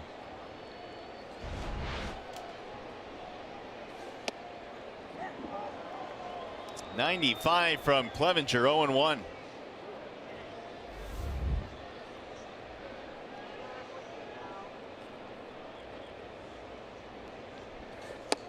Ooh, 93 tied Miggy up. Clevenger was acquired from the Angels back in 2014. They gave up reliever Vinny Pastano to get him. Wow. That's it. Pastano was pretty good back in 14, but the thing about Clevenger was he was just coming off the disabled list with Tommy John surgery. So the Indians really weren't quite sure what they were getting in return, but boy, is he rounded into one of the fine American League pitchers. Well, general managers aren't scared of the pitchers that have had to have Tommy John surgery. There's a lot of guys in the big leagues pitching today that have had Tommy John surgery. It's a nice job of scouting by whoever scouted Clevenger.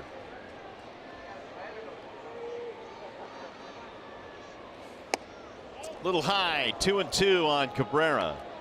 He's already shown Miggy that really slow breaking ball too, and if he throws him that breaking ball again and he leaves it up, Miggy's going to hit it hard somewhere. They'll chopper back to the mound. It's going to be 16 straight retired by Clevenger. 1, 2, 3 go the Tigers. He got some help though. Lindor leaping, helping out his buddy Clevenger. Still 1-1.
Here is the top of the 7th inning now. The Tigers won and the Indians won. This one has been dominated by Fires and Clevenger, as last night's game was dominated by the starting pitching as well. Fires goes to work here in the 7th, facing Lonnie Chisenhall. Then Alonso, then Kipnis. 12 of 13 retired by Fires.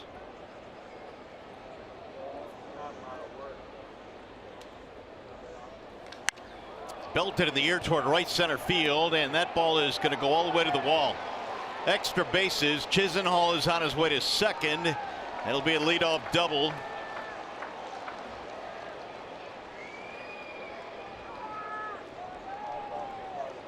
Let's take a look at our bell tire pitch by pitch, and really Fires has been on point all night long.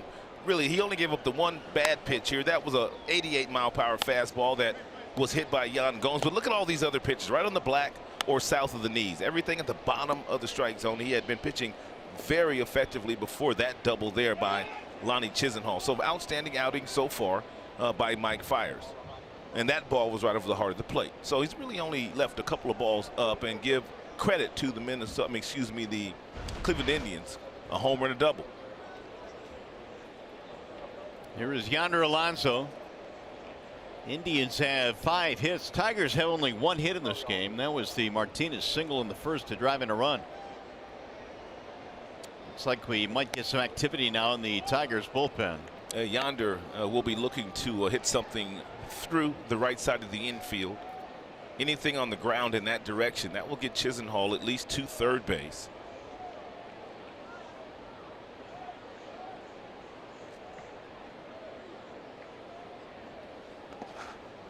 McCann stops it, 2-0. And here's the pitch usage on Mike Fires today against the Tribe Bats.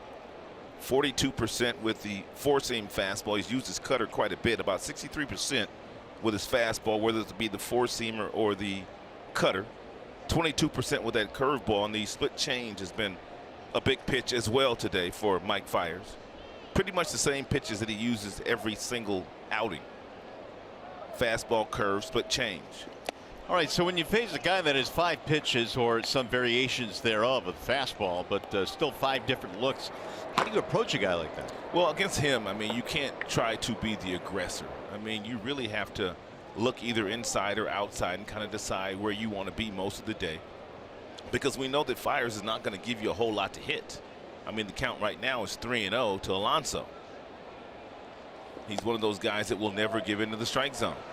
And he didn't there either, so it's a walk to put 2 men on. Let me check in now with Trevor Thompson. Guys, the Tigers recently held their draft, and Casey Mize and Cody Clemens were among those drafted, and those guys are both nominated for the Golden Spike Award this year, and that's handed out to the best amateur player in baseball. But back in 1980, the Cleveland Indians manager, Terry Francona, better known as Tito, won the Golden Spikes. Not only that, but his Arizona Wildcats won the College World Series, and he was named most outstanding player in that tournament before being drafted 22nd overall by the Montreal Expos that year. He went on to play just over 700 games, hit 16 bombs, had a .275 average as a major leaguer, and now he's a 2-time manager of the year and trying to get his team another win here today. Indeed, Francona has done it all in his baseball career. Won a World Series with Boston. He got him to the World Series in Cleveland a couple of years ago. I think what really allowed Terry to get his first opportunity as a manager, he managed Michael Jordan. Remember when Michael Jordan stepped away from basketball for a couple of years? Well, he played for the Birmingham Barons 1 year in Double-A in the Southern League, and Terry Francona just happened to be his manager. So really he had to deal with a lot of different things, Mario. Having a guy like Michael Jordan on your roster, of course, the media was there all the time. So basically he was dealing with a big league player in Double-A. Later he would get a job in Philadelphia. Didn't have a good team in Philly. Later on he would go to, of course, the Boston Red Sox and win the championship there. And before the game, paying your respects to Mr. Willie Horton. Tito's a good baseball man. 0-2 on Kipnis. 1-2 the count.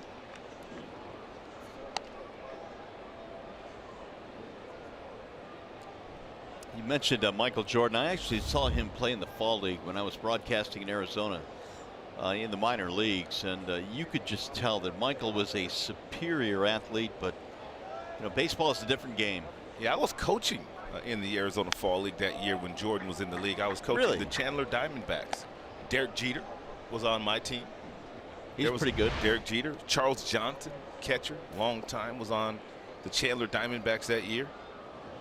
Casey Mize and Cody Clemens are finalists for the Golden Spikes Award this year, the Tigers' first and third round picks.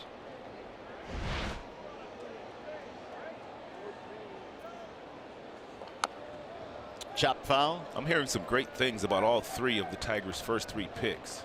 The second pick was a kid by the name of Parker Meadows, a high school kid. And he stands about 6'5". He's lanky, he's long. He's got 80 speed. That's what they say. That means he's as fast as you can get. He's a pitcher as well. He throws 94 miles an hour, and he's got a lot of power. A lot of people compare him to the Tribe's center fielder who's down in the minor leagues, Bradley Zimmer. Same kind of body type at that tender age of 18. And he comes from pretty good bloodlines as well. His brother Austin Meadows is a big leaguer for the Pittsburgh Pirates. So I'm hearing great things about him. Draft is always a fun time. Restock your system. And for the Tigers, of course, the #1 overall pick this year as they selected Mize. Kipnis pops it up foul. He's giving Fires a battle here. And for the Tigers to take a high school player with the second pick, you know they were very fond of him because usually their first 8-9 picks are all college guys. Here is the Cleveland box. Mike Fires is a ground ball right here in the worst way.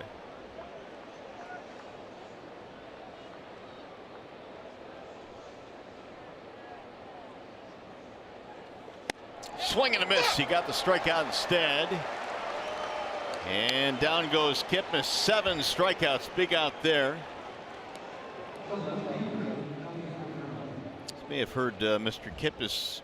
What'd he say? He was a little vocal in his frustrations there. We're not going to do him like we did Big Papi last year. How'd we do Big Papi? We wouldn't wash his mouth out with soap.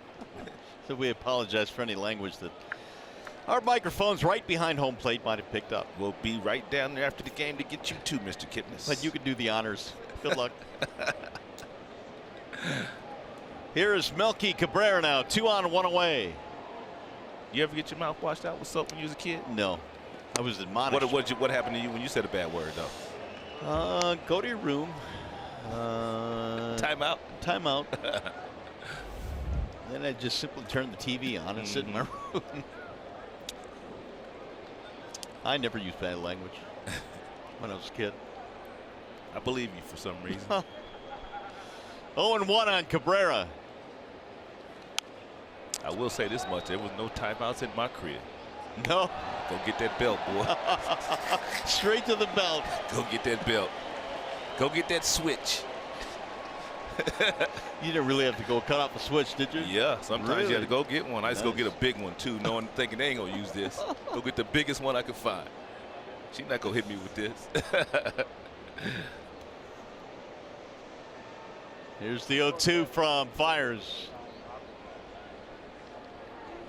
Way high, 1-2. Yan Gomes waiting next. The pitch count now is elevating on Fires. He is approaching 100. He's been in great shape most of the day.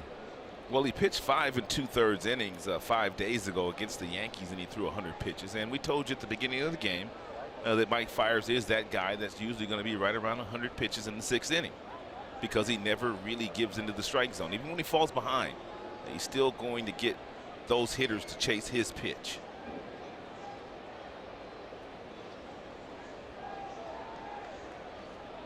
Single and a ground out for Melky Cabrera.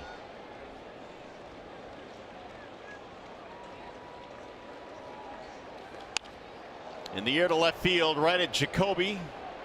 And 2 gone. So Fires now has gotten the next 2 batters. Give him a chance to get out of this inning. The 2018 FIFA World Cup is coming to Fox and FS1 with every match live and over 300 hours of coverage. World's biggest sporting event is just 5 days away, only on Fox and FS1.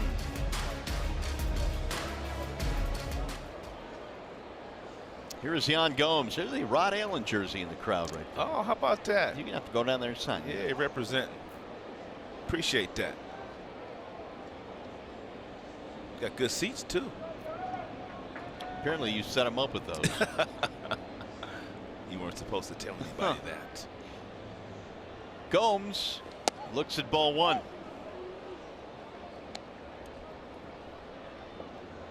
1-1 game here in the seventh. Leadoff double by Chisenhall. A walk to Alonso, but a couple of outs for Fiers gives him a chance to get out of the frame.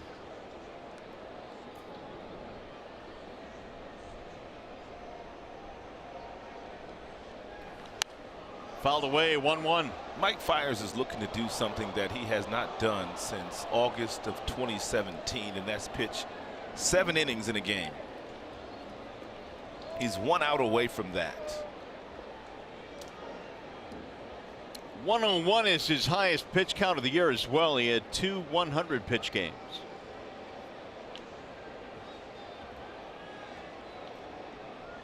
And which is why they have activity in their bullpen. Bender in there for a strike. 1-2 on Gomes. Man, he's kept him off balance with that 73-mile-per-hour fastball. I mean, he just spins it off his fingertips, and it just lands in the catcher's glove beautifully. His pitch count per inning, for the most part, has been really good, with the exception of this inning. His next pitch will be 21 here in the seventh.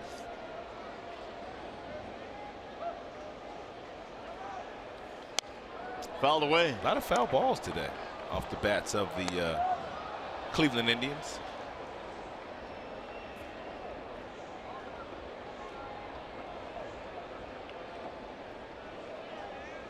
That hat's been through the wars. Yeah, he likes that lid.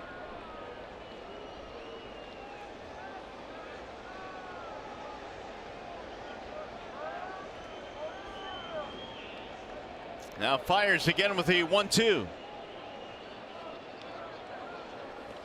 Line foul. Gomes out in front.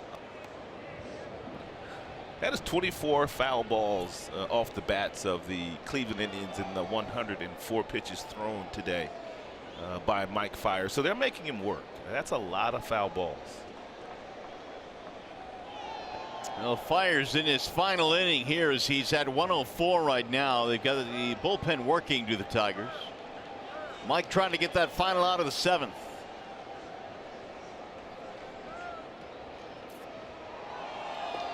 Ball high, 2-2. And Gomes has got power. You just don't want to make a mistake over the heart of the plate. You want to make sure that you execute probably your final pitch of the night. It's going to be your final batter for sure. You just want to make sure you don't allow Gomes to do any damage. He's already homered here today.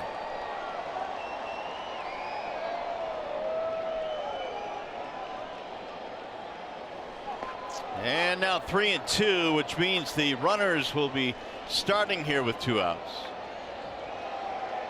He's got to go back with the same pitch, I'm thinking. I mean, if you go with a fastball here, more than likely Gomes is going to put it in play unless you go up top. But then if you go up top, you run the risk in throwing a ball. And that breaking ball has been a good pitch for him all day.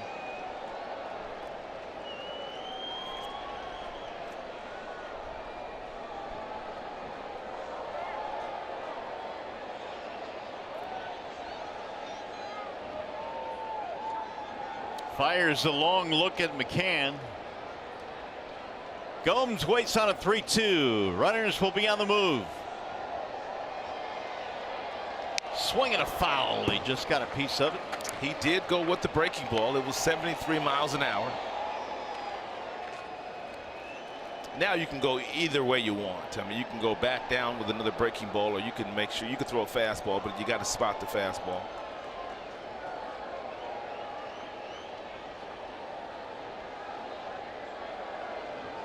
And the reason I say you can may be able to sneak a fastball by Gomes is the fact that you just thrown him back-to-back breaking balls.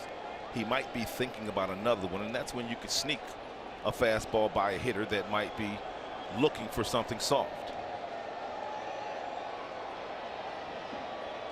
Swing and a miss. He struck him out. And he did it. Ninth pitch of the at-bat. He strikes him out. His 8th of the game. Indians strand a pair. Coming up, the Consumers Energy 7th inning stretch.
And what more can you say, Ron, about Mike Fiers? He was absolutely fabulous in this game. Really needed to reach back in the top of this inning, and he did. He did a nice job against Gomes. Back-to-back breaking balls, and he finished him off with a really good fastball. 8 strikeouts today for Mike Fiers, and 3 of those, 2 to Ramirez and 1 to Lindor, 2 of your better hitters in all of baseball. So he's given his team a chance to win here again today, but the offense has got to wake up, man. They only scored 1 run in last night's game, and so far only 1 run with 1 hit today. Tigers got a run in the first inning, and that has been it against Clevenger, who's been absolutely dominant in this game as well. And when you look at Mike Clevenger, I mean, this is a guy that has fitted nicely in a rotation that has maybe some bigger names, but he's been just as good. Yeah, he's on pace to pitch 200 innings this year, which is huge for a young pitcher. A second full year in the rotation for Clevenger. He's got that good fastball, 95 he's touched. He's got a nice little breaking ball. He's changed speeds. He's kept the ball out of the middle of the plate. And on top of that, he's 4-0 against the Tigers last year. So he's pitching with a tremendous amount of confidence here today. It'll miss inside, and now he's gone to 3-1. Well, Jamer's going to get a fastball here, and more than likely, and he should be ready for it. He got a 3-1 fastball his last time up at 93, and he fouled it straight back. Yeah, it looked like a one-handed swing there. His hand slipped off the bat. Mike Fiers did his job today. Now it's up to the offense.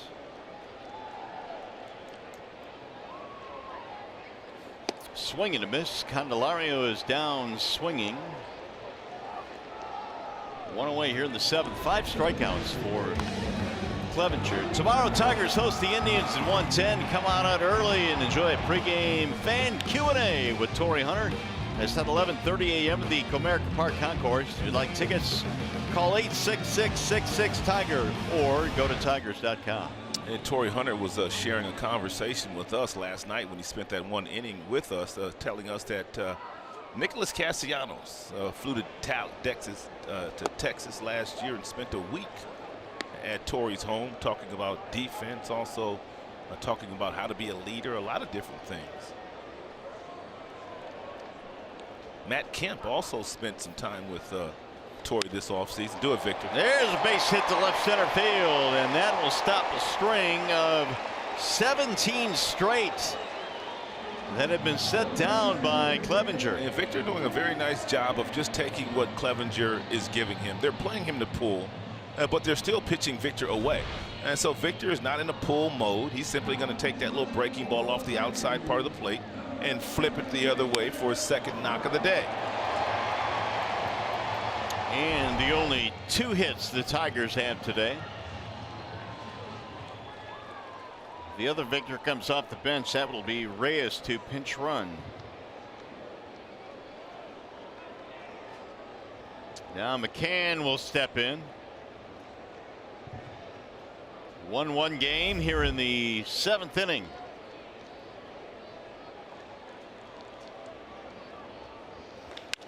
Ground ball left side, base hit. It found a hole. Reyes will go to second and stop there. 2 on now with 1 out.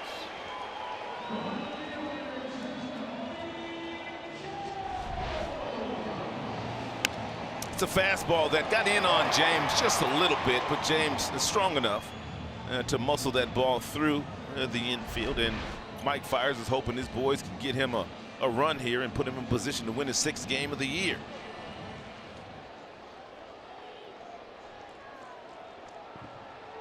Jones is 0 for 2, trying to bunt his way on. Great play by Ramirez, who threw him out from third base in his last at bat. Bender drops in for a strike, 0-1. And if you're wondering about the arms in the outfield, Melky Cabrera has a very good arm and a very quick release from left field. Rajay Davis does not throw well in center field. He has an average arm, and Lonnie Chisenhall probably an average arm as well in right field.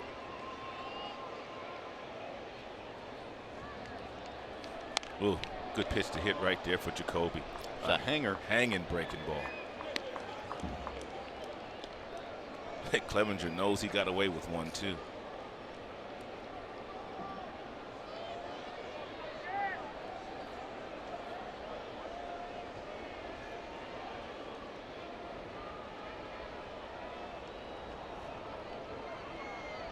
Singles by Martinez and McCann.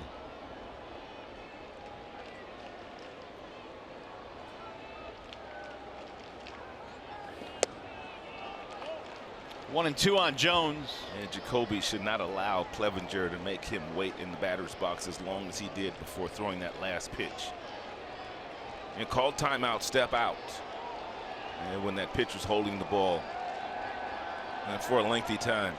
Jones has been susceptible to the elevated fastball. And he puts this one in play to the shortstop. Lindor goes to second. Safe there. Kipnis unable to haul it in, and now the bases are loaded.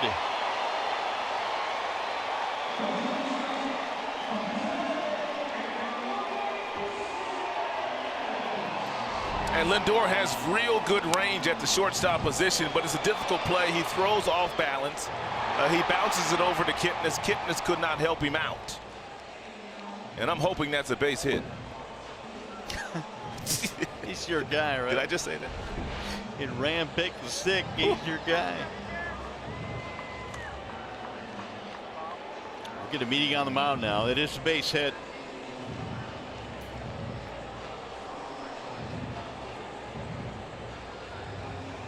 Here's our Comerica Bank game summary, and the starters have been really good today. Clevenger at one point had retired 17 straight before the single by Martinez here in the 7th. Fiers, what more can you say about him? 8 punch outs, only 1 walk. And Tigers have the right guy at the plate right now in Jose Iglesias. He very seldom strikes out, so we're hoping that he puts the ball in play. And defensively right now in the infield, the Indians are playing halfway depth, which means anything hit sharply, they're going to try to get the out at home plate instead of the double play. Ball 1 to Iglesias. Iglesias getting ready to pick you up a couple RBIs right here. Yes, he is. Come on, Iggy. Ground on and pop up. Infield coming in a few more steps now. Here's the 1-0. He went around. And some of you may be wondering why the infield in a 1-1 game in the bottom half of the 7th, when a ground ball will get you a double play. And you make yourself susceptible to the ball going through the infield when you play the infield in as well against a guy that puts the ball in play. But Iglesias does not hit into a lot of double plays, so that's why the infield's in.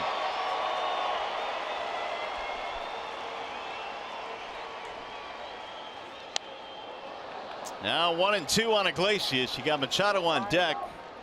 Tigers again these days operating with a 3-man bench. They've got Goodrum and Hicks remaining on the bench. Yesterday, late in the ball game, John Hicks, he pinch hit for Machado.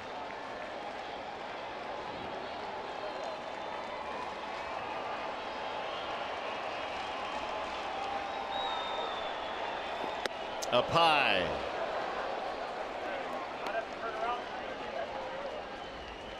Clevenger now has reached 100, and you see many of his innings below what you'd like as an average.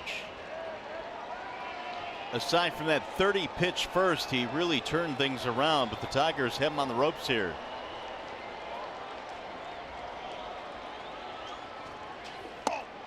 Didn't go. Now it's 3-2.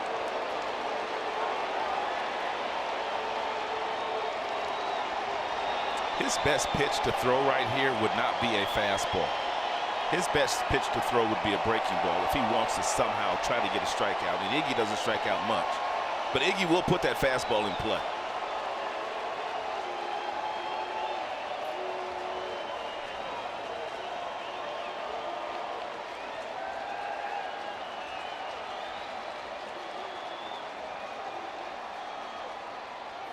He walked in, ball 4. That'll force in a run. The Tigers have gone ahead 2-1 on a bases loaded walk to Iglesias.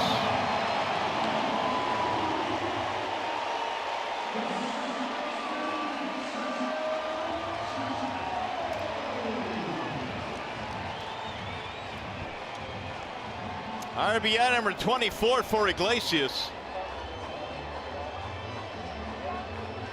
And now here's Machado. And now Ron Gardner has to start to think about how he's going to try to piece the remainder of this game together. I don't know if Green's available today. That would be Shane Green. The last 2 days, Shane Green has thrown a total of 32 pitches, and he's pitched in 3 of the last 4 games. Tigers need to add on here.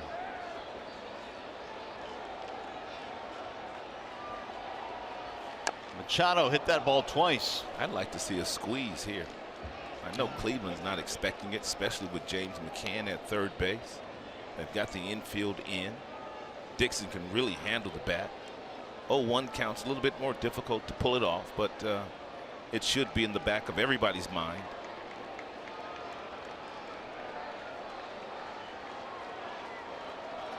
Machado with a fly ball and a strikeout. Popped up.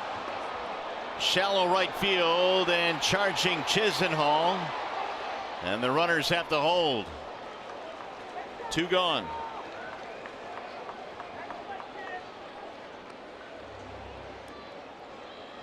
That's going to be it, it appears, for Clevenger. And Terry Francona, with Martin coming up, wants the lefty out of the bullpen.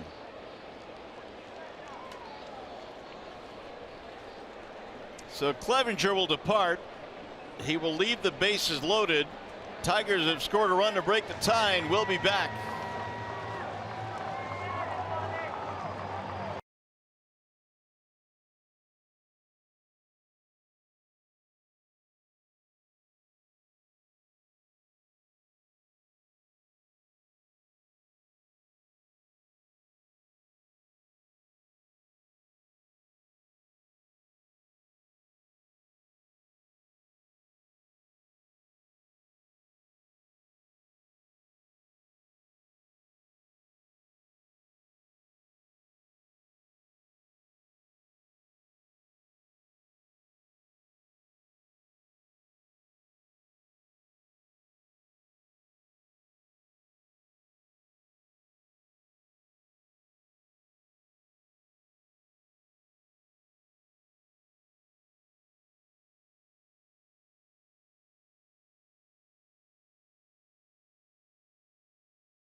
There's a solid base hit the opposite way. James McCann, a base hit right between third and shortstop. Jacoby hit one in the same spot. His didn't get through, but they weren't able to make the play successfully.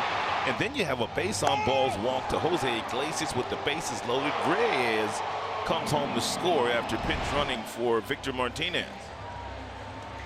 So Clevenger is done. He is hopeful the bullpen can strand the remaining runners, and to the bullpen go the Cleveland Indians.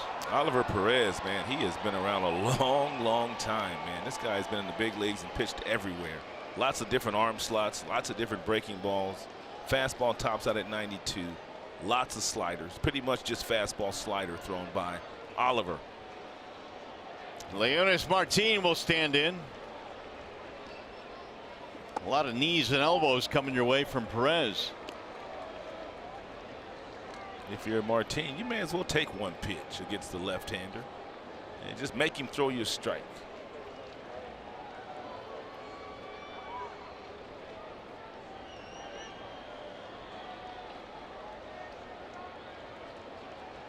Here's the 1-0. Popped him up second base side, and Perez will come out of the bullpen and put out the fire. The Tigers settle for one. They leave him loaded. Still 2-1 now, Detroit. Tigers baseball presented by Bell Tire.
By Comerica Bank, raise your expectations of what a bank can be. Come to Comerica, your Metro Detroit Chevy dealers. Visit ChevyDetroit.com. See why Chevy drives the Motor City. And by Wallside Windows, we can do that. We are the factory. A Willie Horton fan and a gentleman with a goose shirt. Goose mode. I've seen goose shirts all over the place, man. Doesn't take long, does it? Catches fire. All right, Tigers going to the bullpen now. It's going to be a Wallside Windows pitching change, and for the Tigers, Lewis Coleman coming out. Well, it looks like it's going to be Coleman to try to get them through the 8th, and then probably Jimenez for the 9th. It's looking like Shane Green might not be available here today. Coleman has been pitching in the 7th, so everybody gets bumped up without Shane Green.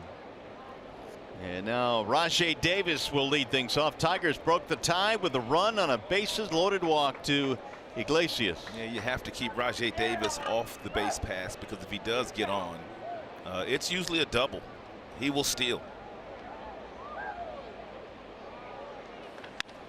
Driven down the left field line. That ball is out of here. It's gone. My goodness, the first pitch. A solo shot to tie the game. A line drive home run for Davis.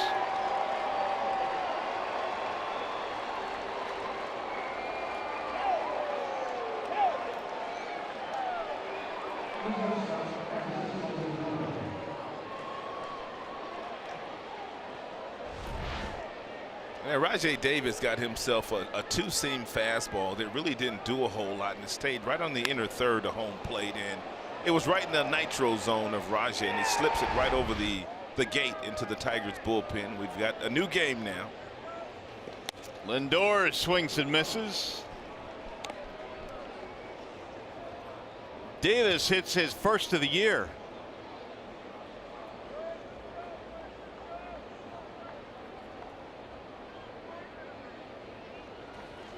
Boy, Lindor has been struggling in this series. 0 for 7 now, and he's down to the count 0-2. And he really hasn't looked good swinging the bat. Give the Tigers pitchers a lot of credit. And Mike Fiers and Michael Fulmer. And down he goes. Lindor is dusted. And now Coleman.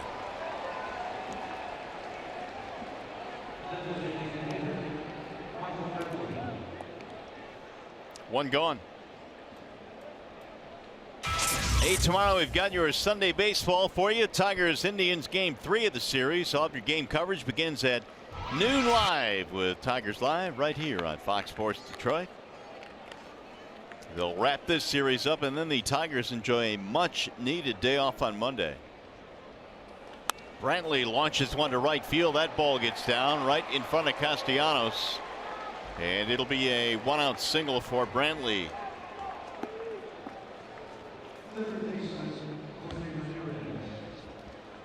Now Jose Ramirez. Alex Wilson now beginning to tune in the Tigers bullpen.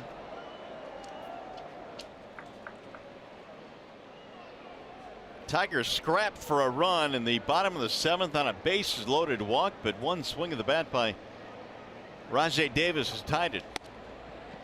The Tigers had to work very hard for their 1 run that they scored in the bottom half of the 7th. 3 singles and a base on balls to score the 1 run, and then just one big blow by Rajai.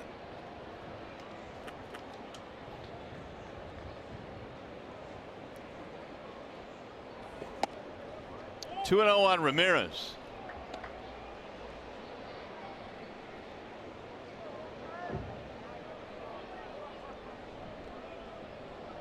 Indians 2 runs, 7 hits. Tigers 2 runs on 4 hits. First ever meeting between these two, Ramirez and Coleman.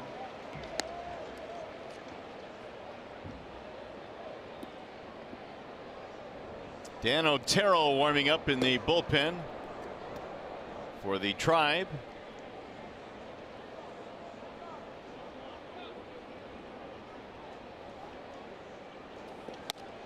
Ooh, just missed.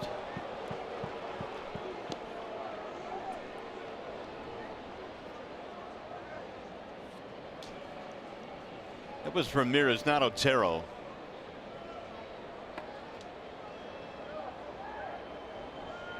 Otero throws from down under. As soon as I saw him throw a pitch, I thought that can't be right. That has popped up, and McCann will run out of room, back out of play. Neil Ramirez tuning up.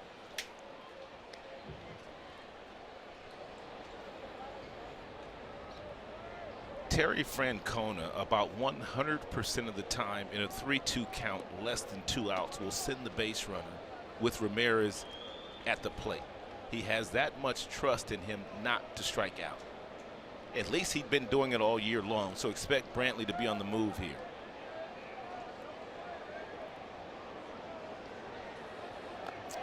And did he go? He went around. Oh, really? Meanwhile, yeah, they're sending the runner back to first base. Wow, he called it by himself either. I want to get a look at that. I think it might have hit him too. I think it did hit him.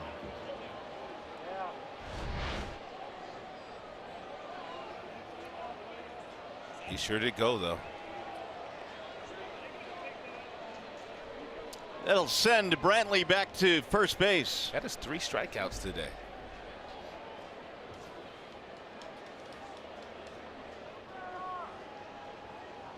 So the Tigers go back to the bullpen, and we'll be back in a 2-2 game.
reliever to get into the little car and to come out of the bullpen. I love the fact that he's conserving some energy. How about that? Well, I think Wilson said when he was on the DL that he probably was going to be the first Tiger to do it to save some wear and tear on that foot, which he had the plantar fasciitis in, and then he good was for on the DL him, man. So why not? I think one player on another team used it one day.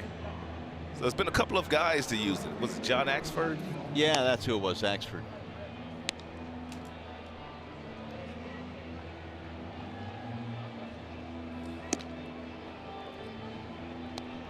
So Wilson is on to face Chisenhall with a runner at first to run in and the home run by Rajay Davis. Yeah, don't forget about Brantley over at first base. Don't allow him to steal second, get himself down in the scoring position.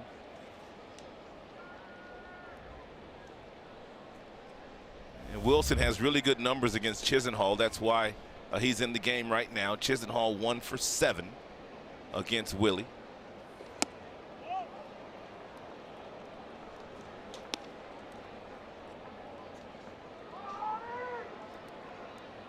Lonnie had a double to lead off the 7th. The Indians get out scoring though.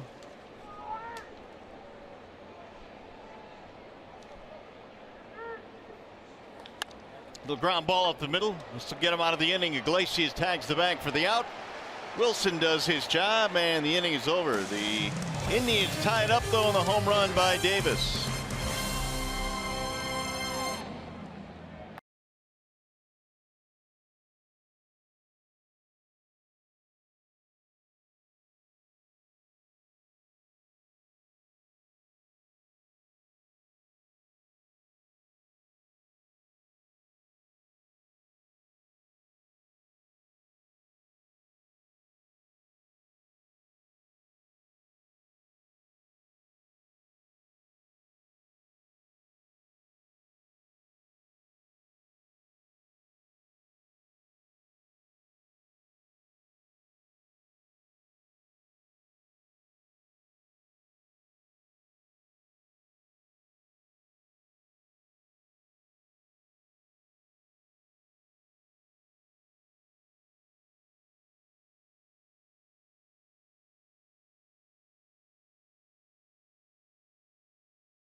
The bottom half of the 8th inning here at Comerica Park.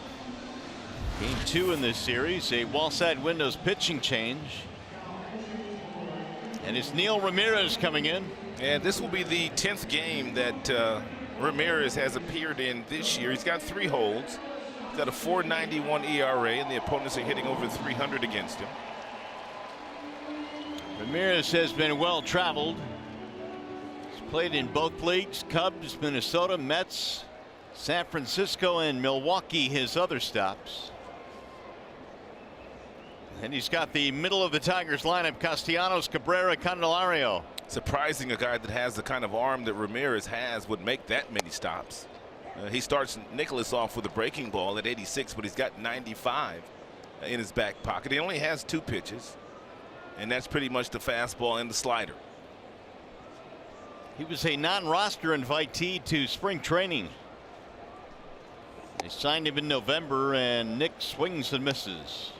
97 with that fastball right there from Ramirez. How do you not even get invited to a spring training and you're throwing this hard? And how in the world do you pick for 6 different teams? I don't know. He was called up on the 15th of May. Zimmer went on the DL at that time. Lifted down the right field line, foul, long run, and it's going to get back out of play harmlessly. Chisenhall couldn't get there.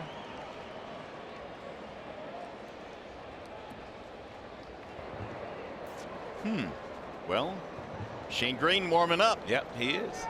Apparently he is available. Well, you know Green. I'm sure he probably called down to the dugout and told Ron Gardenhire or Chris Bosio that he was good to go today. Pulled on the ground at third and scooped up there by Ramirez. Castellanos is out, one away. MLB at Bat is your #1 Detroit Tigers app. Get Tigers home screen icons and features such as the MLB.TV Game of the Day, pitch tracking, in-game highlights, live radio broadcasts, and a whole lot more. Download MLB at Bat today. One gone out for Miggy.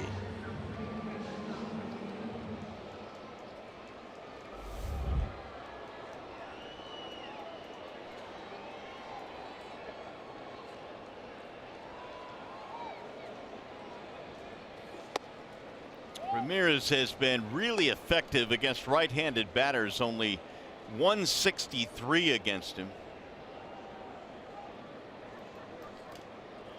He's gotten Castellanos, now he's got Cabrera to deal with. Popped up. Alonso at first base. 2 gone.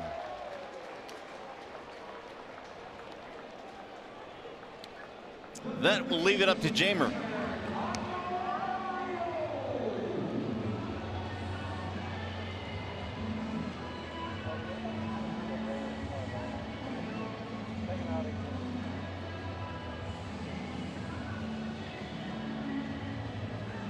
Jamer's had a tough day, 0 for 3, couple of strikeouts.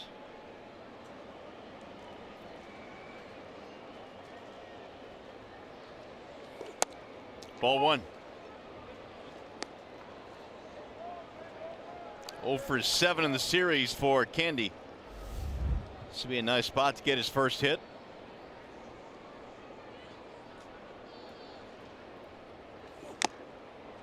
One ball, one strike.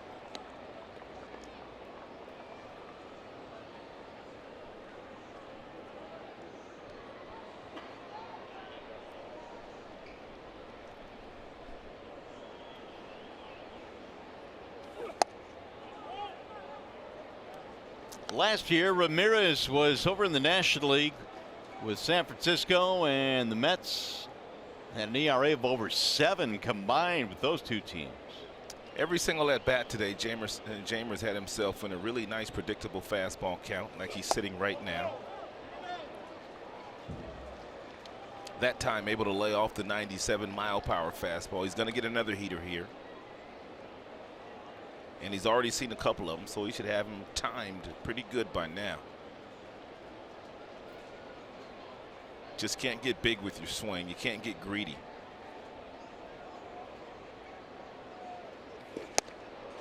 Three and two. His swings have not looked to me today like the normal Jamer Candelario quick, short, compact swings. Today his swing's been a little big. And he swung through a lot of fastballs today in fastball counts. That is yanked foul. Ooh, That's just what I'm foul. talking about. 96 that time from Ramirez. Couldn't quite keep it fair. Much better swing here by Jamer. I mean, he gets that front foot down, so now he allows those hips to rotate. And he whistles that ball foul down in the right field corner, but it was a good swing. Probably the best swing Jamer's taken today.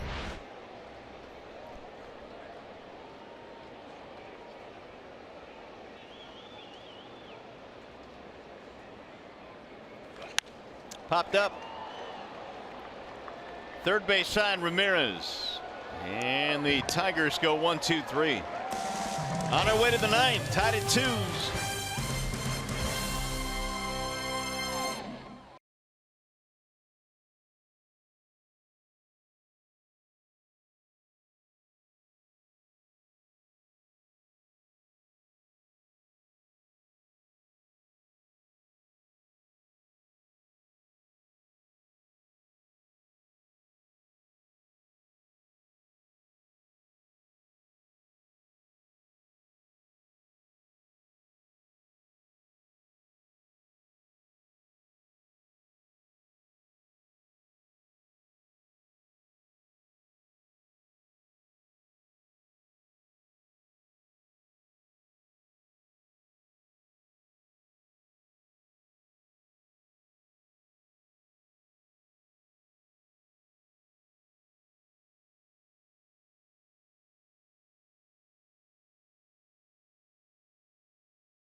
And once we got going, the two starting pitchers really got going. Well, for me, it's been about the pitching today, guys. Pitching. Both of these guys, Mike Clevenger, also our guy, Mike Fires, did an outstanding job. You have to stick around for the post-game show, Keith. We're going to break down why both of these guys were so successful against the lineup. And you'll hear from Mike Fires after another one of his better starts of the year and another one of his better starts of the year against the Cleveland Indians. Mario, Rod? All right, guys, we'll see what happens here in the ninth inning. Shane Green is indeed available tonight. He is on now in the Wallside Windows pitching change. Well, he's thrown 32 pitches in the last couple of games, that final game in Boston, and then in last night's game he threw quite a few pitches as well. This is the third time this year that Shane Green has pitched 3 days in a row, and he's also pitched one time this year back in the month of May, 4 consecutive days. Here is Yonder Alonso. It'll be Alonso and then Kipnis and Cabrera here in the ninth for Cleveland.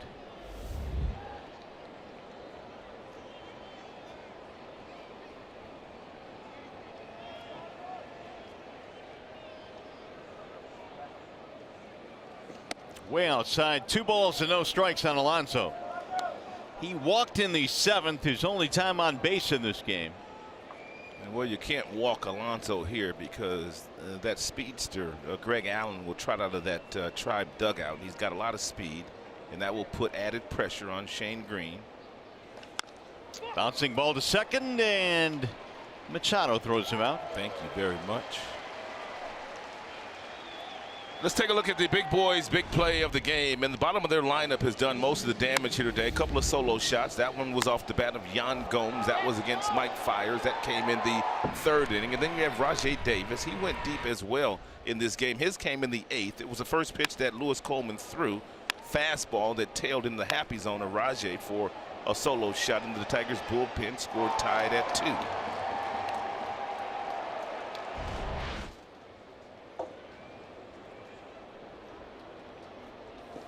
Kipnis hit the home run against Green last night, a 3-run shot, which gave the Indians a 4-1 win.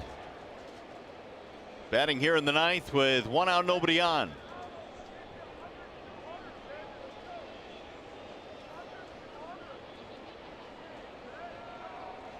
The 0-1 in the air toward left field. Jones on the run, and Jacoby will track it down.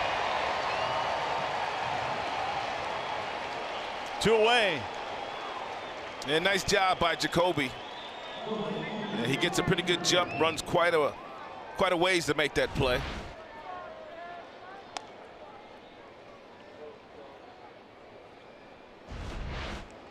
That'll bring up Melky Cabrera. And Melky Cabrera has not had a lot of success in his career against Shane Green. He was just 3 for 13. Flared toward left, slicing back toward the seats. Jacoby can't get there. And Jacoby thinks he can catch everything, man, doesn't he?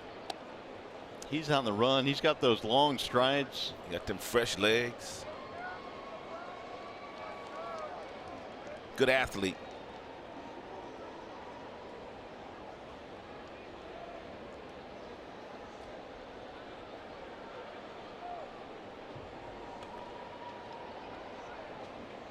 The 0-1 popped up left side of the infield. Iglesias. Green has a 1-2-3 ninth inning. Only 7 pitches.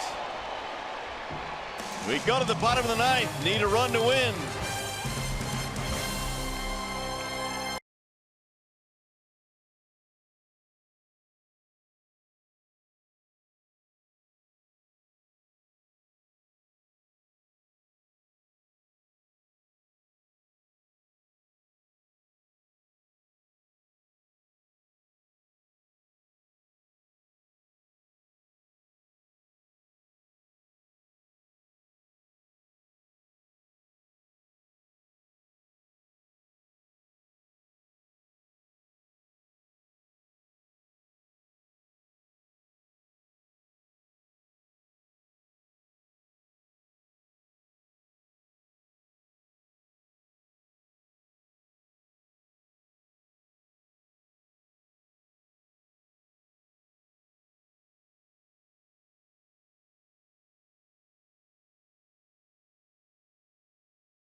Artie Lewicki will take the mound and start for the Tigers versus Corey Kluber tomorrow. And no disrespect to Artie Lewicki, but today's game is almost a must-win and for the Tigers, because you know how difficult it's going to be tomorrow to go up against Corey Kluber, as good as he's been.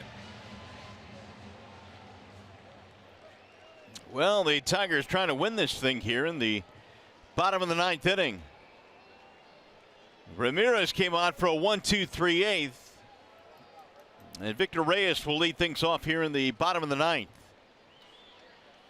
Reyes looks at a strike, 0-1. He came on to pinch run for Victor Martinez. That was back in the 7th inning. Stays in the game as the DH. 182 batting average for the Rule 5 draft choice. Cued foul back out of play, 0-2.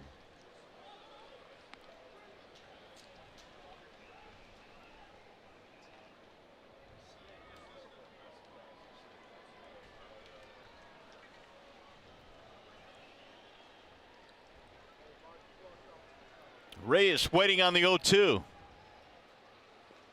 Low, ball 1. Did you see this, Rod? Look at the Tiger sign out there. Look what the shadow is. I didn't see that. It's a rally goose. Oh, man. How about that? That's cool. That is really cool. That's real cool. See if it works. Hey, there's a base hit up the middle.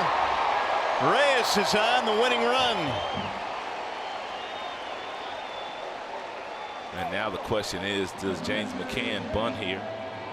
James can handle the bat. You got Jacoby in the on-deck circle. Don't know what Ron Gardenhire will do, but we do know that bunting is not a whole huge part of the game these days.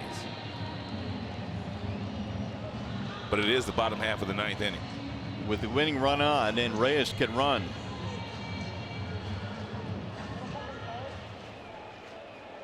McCann a single in 3 at-bats in this game.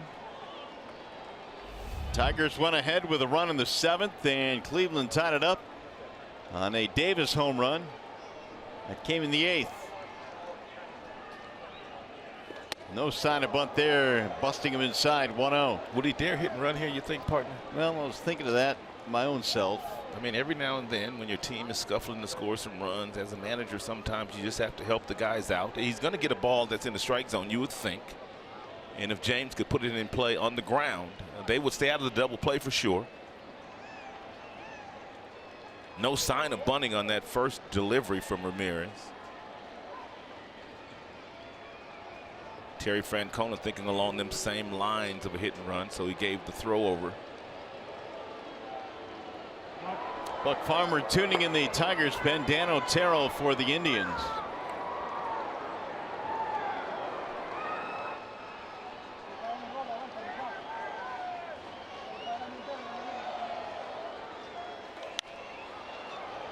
James had a rip. 1 ball, 1 strike.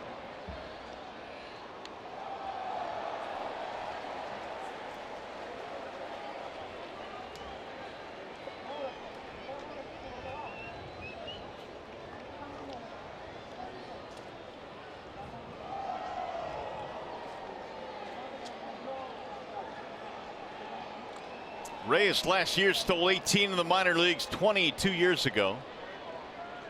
He's got a decent lead at first. Draws another throw. Yan Gomes behind the plate, although there has been a couple of stolen bases tonight, both of those by Martin. And Gomes does have a strong throwing arm. He's got a powerful arm.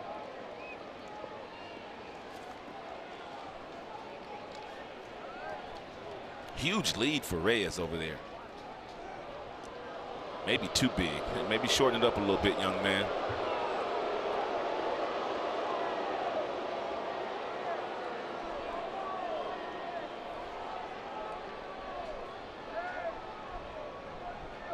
Gomes at 5 for 21 and throwing out base runners, 3 of the last 4.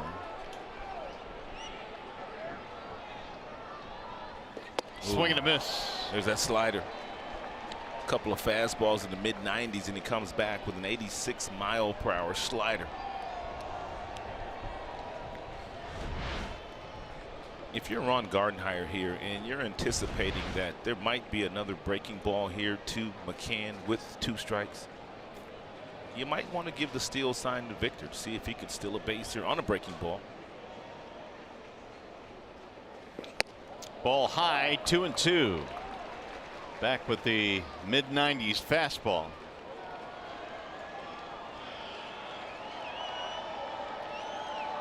Jones on deck.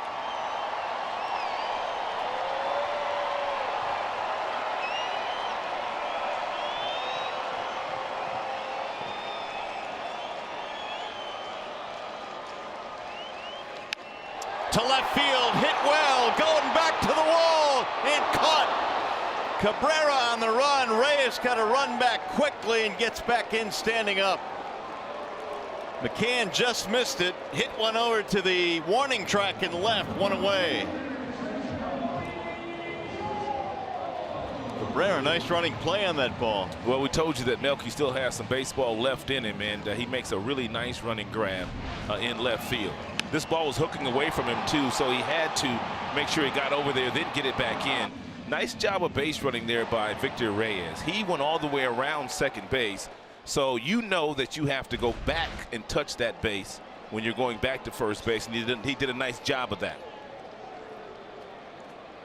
Here is Jacoby Jones.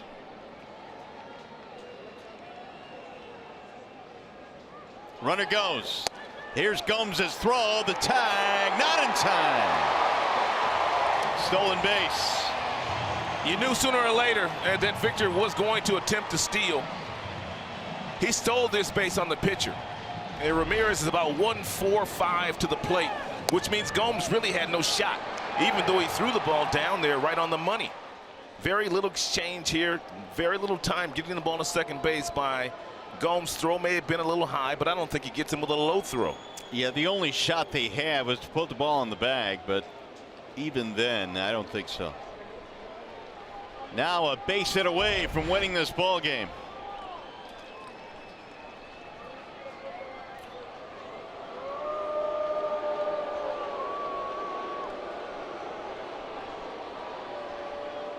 Reyes didn't even start this game, came on as a pinch runner for Victor Martinez. And he is singled to start the ninth. Now he's at second with a steal.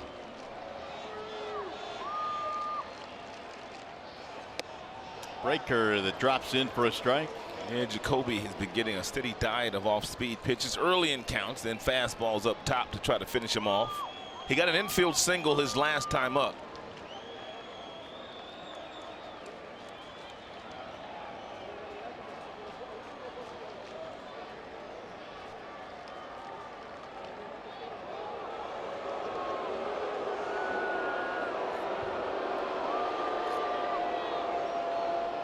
Jacoby has one walk-off hit this year. Came right here at Comerica Park. It was a home run.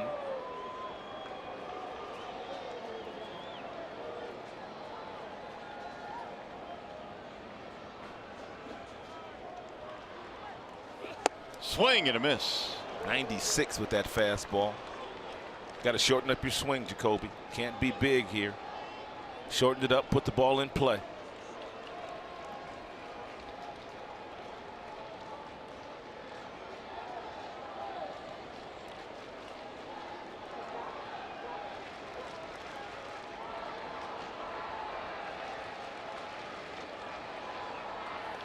Bouncing ball to third. Ramirez cuts it off. And Jacoby is out. Reyes holding at second base, 2 away. It's a nice job here by Ramirez, the third baseman. He backed up to get the best possible hop. You see how he plays this ball. He knows if he comes in, it's going to be difficult, so he backs up and gets the tricky hop and then fires a strike across the diamond. Now Iglesias with 2 outs. If I was Terry Francona, I would consider walking Jose Iglesias here, to be perfectly honest with you. Why not? I mean, first base open, his run means nothing. He's a guy that puts the ball in play. And he's been on fire for about 6 weeks now. And no disrespect to Dixon Machado, but that's what I would be thinking about doing. But then again, if you're Francona, you probably got an idea if you walk him, or you're going to see Goodrum, or you're going to see one of somebody else off the bench too. So it depends on who you want to go up against. The left-hander Goodrum or the right-hander Iglesias? You said he's real good against right-handers, right? Correct. Up and in. Yeah, 163 versus righties. So that all goes into the thought process of the managers here late in games, matchups, who's available, who they might counter with. And obviously Francona feels like this is the best matchup here for Ramirez.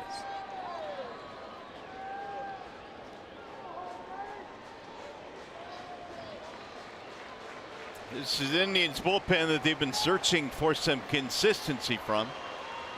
Swing and a miss, 1-2. Good slide piece there. 86 after a couple of fastballs in the mid-90s. Well, let's let the goose loose then.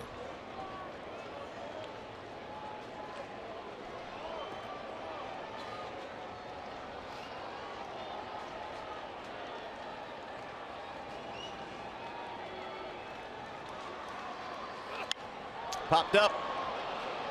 Kipnis to the grass, and that'll end the threat. No runs, a single. They get him to second base, and we will go to the 10th.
TNT, the official sponsor of Extra Innings.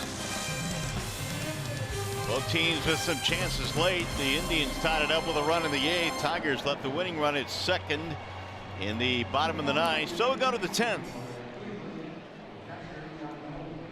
And we've got a new pitcher for the Tigers, Buck Farmer.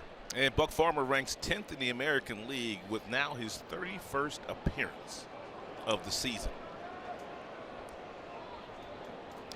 Yan Gomes leads it off, and then Rajay Davis and Francisco Lindor. Gomes had a homer way back in the 3rd. He's also fanned twice, and he shoots the ground ball to third base right at Candelario.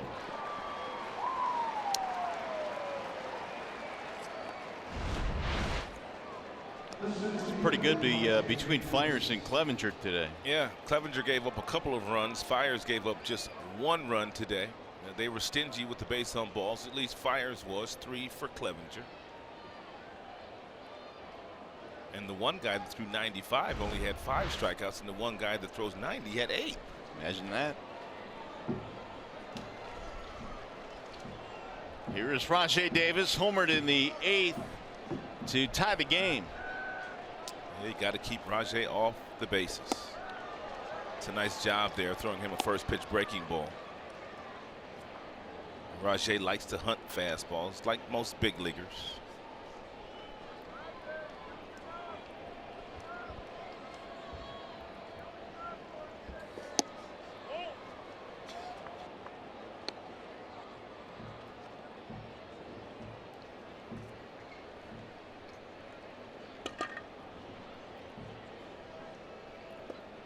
Tigers 3-3 in extra inning games. Cleveland not a whole lot of luck. 1-4. Pulled on the ground to third. Right there is Candelario again. Same spot, same result. 2 gone. Let's take a look at the game summary. Tigers got on the board very early in this game after a walk to Martin in the stolen base of second and third. Victor came up with a big 2-out knock. That was huge at the time. Yan Gomes homered. That was a solo shot in the third. The score would stay the same until the Tigers scored another run. That came on a bases-loaded walk of Jose Iglesias, and then the score tied in the top half of the 9th inning by Rajay Davis on a solo shot. Actually, that was the 8th inning. Rajay hit that home run. Lindor is 0 for 4 and 0 for 8 in the series. He has struck out twice in this game. Farmer looking for the 1-2-3 10th.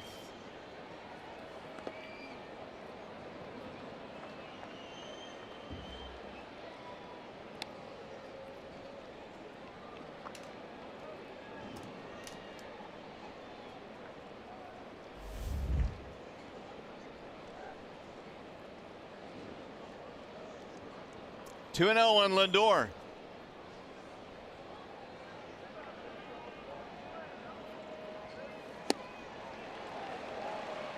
Here it is, hit it.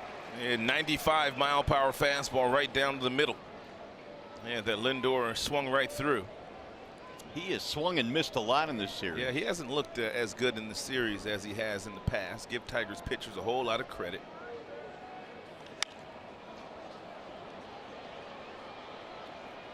Fulmer last night, fires today. And you wonder if Buck's going to come back with another fastball or if he's going to throw that changeup, which is an above-average major league pitch for Buck. He holds that changeup.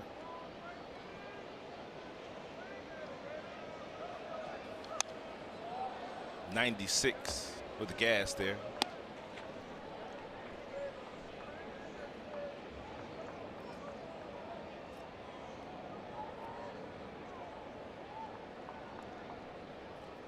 Coleman, Wilson, Green, and Farmer out of the Tigers pen.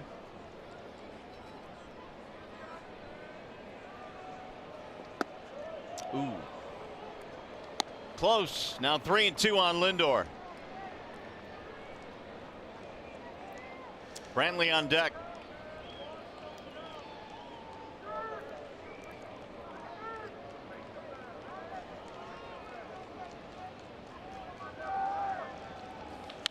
Ground ball to the right of Machado, throws him out.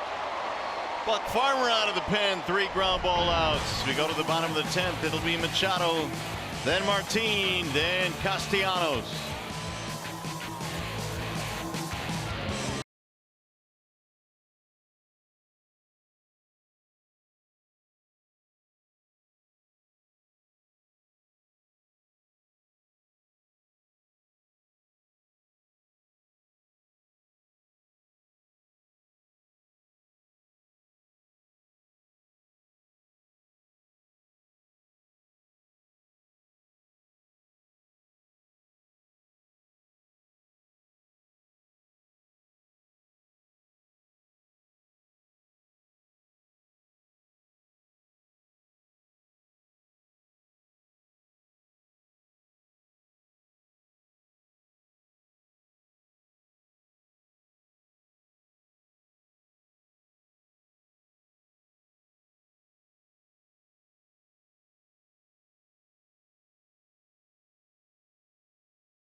A 2-2 ball game. Tigers have 9-1-2 coming up. Game 2 in the series tomorrow. The finale before the Tigers get an off day on Monday.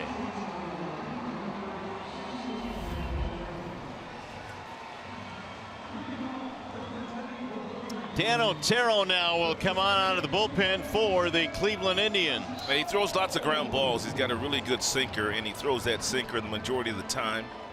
It's about 89 to 91 miles an hour. He also has a breaking ball that he throws. That would be a slider. So pretty much just fastball, slider for Otero, an occasional changeup. Here is Machado to lead things off. And Otero delivers a strike.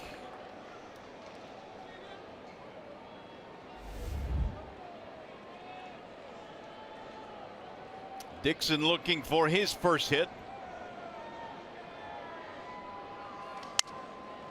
Soft roller towards short. Lindor got to hurry. And he got him by a step. Really good play by Lindor. One gone.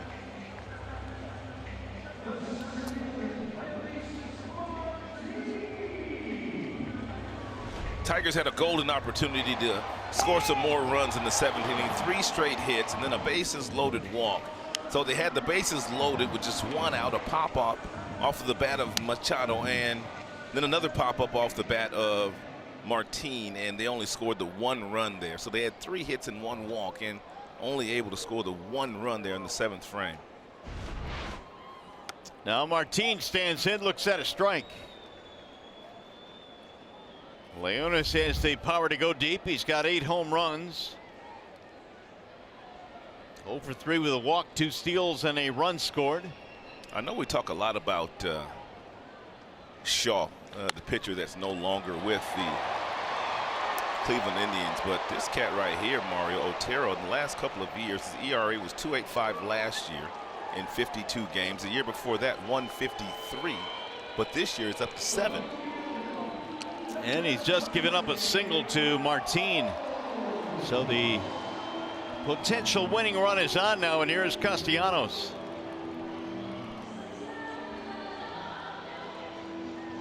Well, this is the year that the Tribe bullpen has really needed someone to step up, but to this point they really haven't had that one guy. Otero the last couple of years was very, very good. Yeah, Castellanos really needs to make sure that he forces Otero up in the strike zone here. He loves to throw those ground balls, and there's no doubt that's what he's looking for right now. Martin also has the ability to steal. Not against Otero, though. That was real quick to the plate. Nick didn't like it. He is 0 for 4 in this game. We have not said that a lot recently. 2 out of 5, couple of strikeouts versus Otero. Fouled away 0-2. Yeah, Otero about 1.03 seconds getting the ball to Yan Gomes. And even though there's already been a couple of stolen bases today by Martin, it would be way too risky to try to steal with Otero out there. Zach McAllister warming up in the Cleveland pen.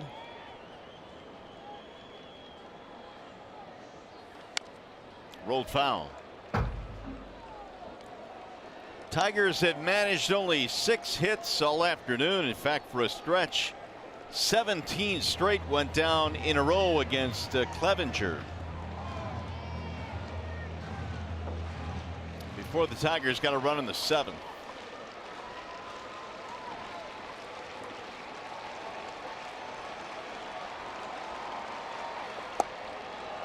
One and 2.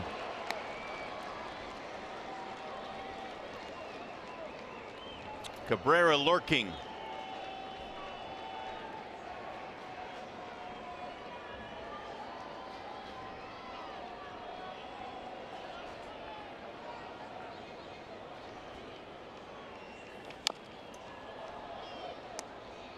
One hour 51-minute rain delay at the start of this one here today, and now extra innings. The Tigers trying to even up this series.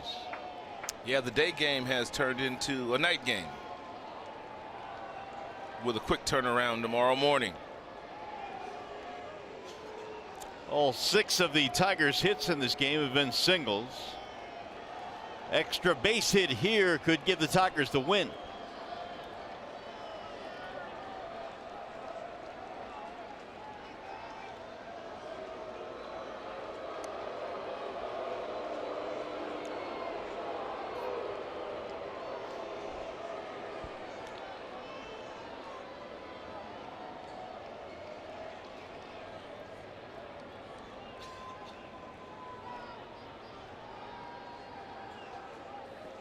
Almost hit him. 2-2 on Castellanos. Well, if Otero throws another ball here, then that's going to give the Tigers an opportunity to put a runner in motion. I think Ron Gardenhire probably would have enough trust in Castellanos if the count was 3-2 to send Martin. First things first. Here's the 2-2 pitch. Runner goes. Line drive, base hit, left field. Martin on his way to third. They're going to stop him there, and the Tigers now have the winning run 90 feet away. Man, that's a wonderful job there by Nicholas Castellanos, who really has not swung the bat all that well in the series. But he told himself he was going to get jammed here, and that's what really good hitters do. You force that pitcher into jamming you with 2 strikes because you don't want to swing at a breaking ball that's out of the strike zone. Nice read here by Martin. Tigers in business, and Miggy will not get a chance to hit.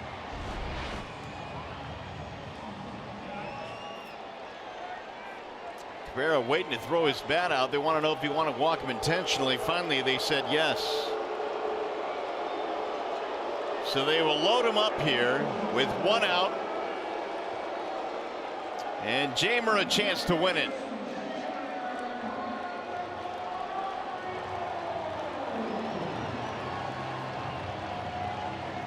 Singles by Martin and Castellanos. Second time tonight that Jamer Candelario's come to the plate with a runner on third, less than 2 outs. Back in the first inning, it was Martin that was standing there, and with 1 out. Jamer struck out in his first bat today.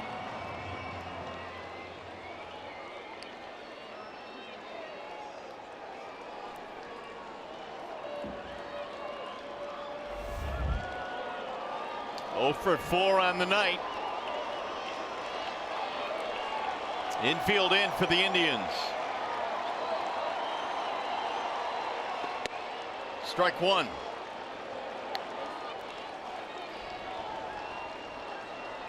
Jamer popped up at his last at bat.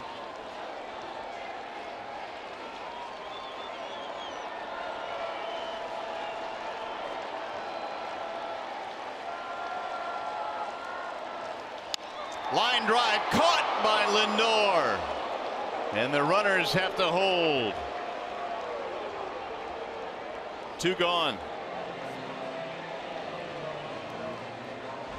Hit hard and right at him. Good base running by the Tigers. So all the base runners get back on that line drive. That's just good base running, good anticipation. Now Victor Reyes.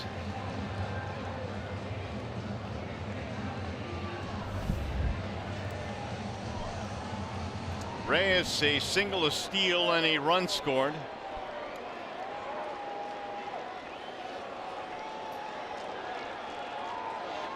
Tigers have him loaded with 2 outs, infield back now. And ball 1 to Reyes. How about a wild pitch? Sure. I'll take it. Yeah.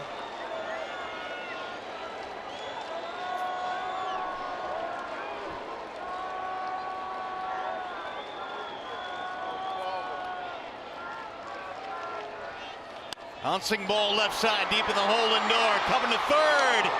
And they'll get the force there. Great play by Lindor. And the Tigers will leave them loaded.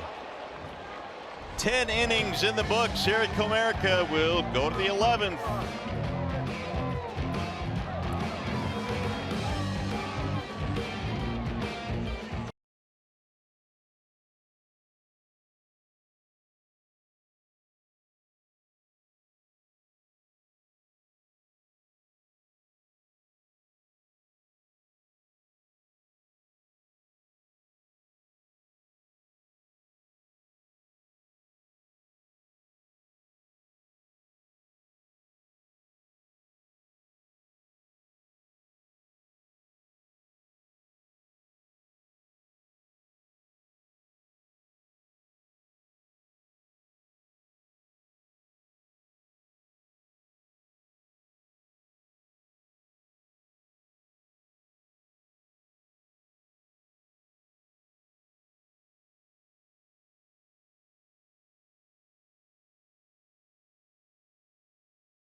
Official sponsor for Extra Innings.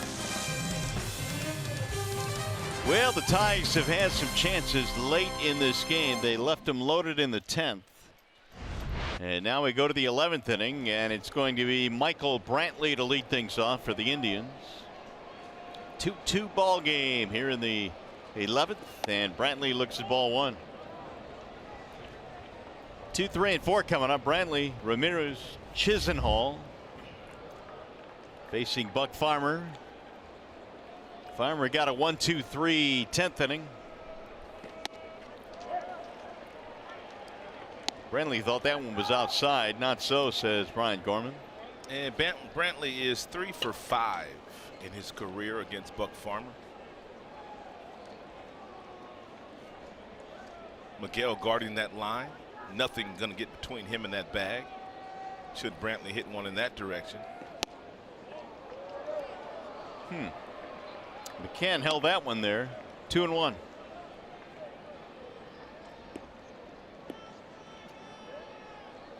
Two singles for Brantley in this game. Each ball club with 7 hits.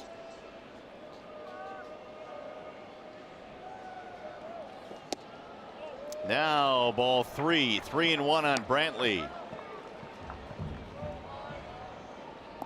There is Ramirez lurking on deck. Yeah, and they've kept him quiet today, 3 strikeouts.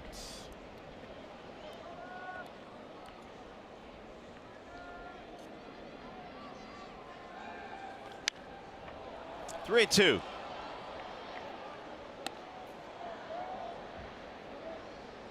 Tigers today won with Coleman, who gave up the home run to Davis, and that tied the ball game up. Then Wilson, then Green, and Farmer came on in the 10th.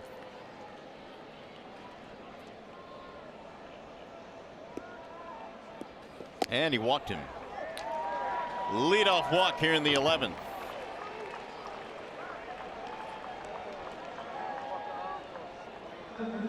Game summary tonight. How was Mike Fiers? He was really good today. Mike was really good. Had 8 strikeouts in the contest. Fastball got up to 91.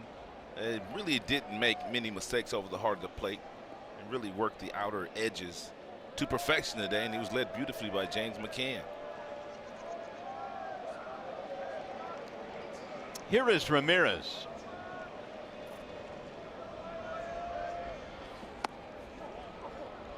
And now Farmer has gone behind on Ramirez, who this afternoon has fanned 3 times and has a single.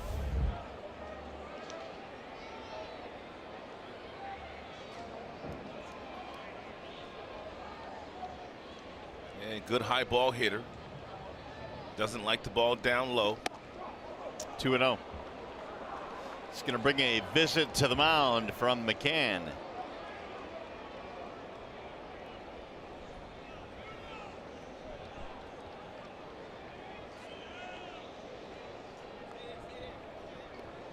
Boz coming out as well. Well, Ramirez is a dangerous hitter, even though they pretty much kept him in check here today, with the exception of the single in his first at bat.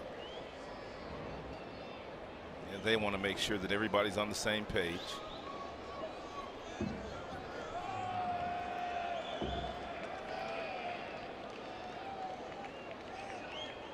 And there is more action in the Tigers bullpen. Warwick Soppold beginning to heat up now for the Tigers.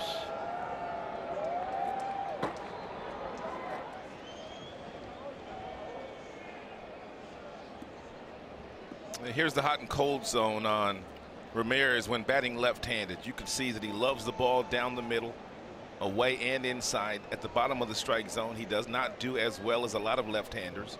Most lefties love the ball down, but Ramirez is a little different. He likes the ball up in the strike zone. And which means if you do go to the bottom of the strike zone, more than likely you'll get some contact on the ground, and you might aid yourself in getting a double play to get out of this jam. That'd be nice. Brantley only 2 steals this year.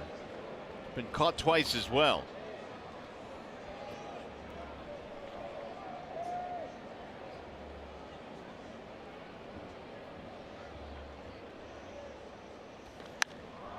Fouled back out of play. 2-1 on Ramirez.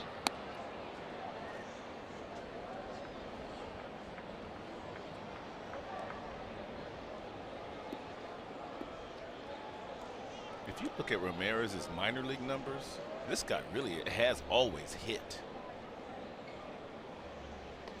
Yeah, he has, not to the magnitude that he has in the major leagues, but he has hit in the minors.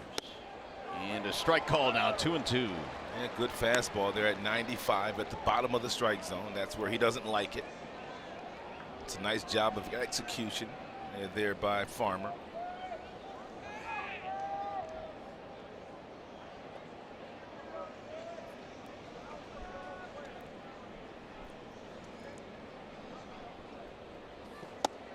Ooh, outside, 3-2 now on Ramirez. What do you do with Brantley? Brantley's going. 100% of the time this year in this particular count with Ramirez in the batter's box, they start the runner. I'd be shocked if Brantley wasn't on the move. 100%, that's pretty high. Yeah, it's pretty high, man. Runner goes, fouled off. See, he has trust. Yeah. In Ramirez, even though Ramirez has struck out 3 times today. That's what Rajay Davis was saying about Francona yesterday, and I was asking him, what makes Terry so special? He says, man, he just loves his players. He trusts his players. He roots for his players, even when they're struggling. He continues to put them in the lineup to make sure they get out of whatever they're in.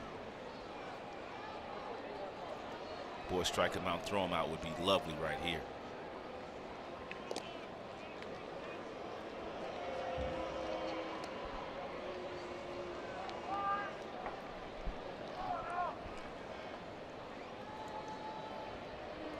Three and 2 on Ramirez. We're in the 11th inning, tied at 2 runs apiece.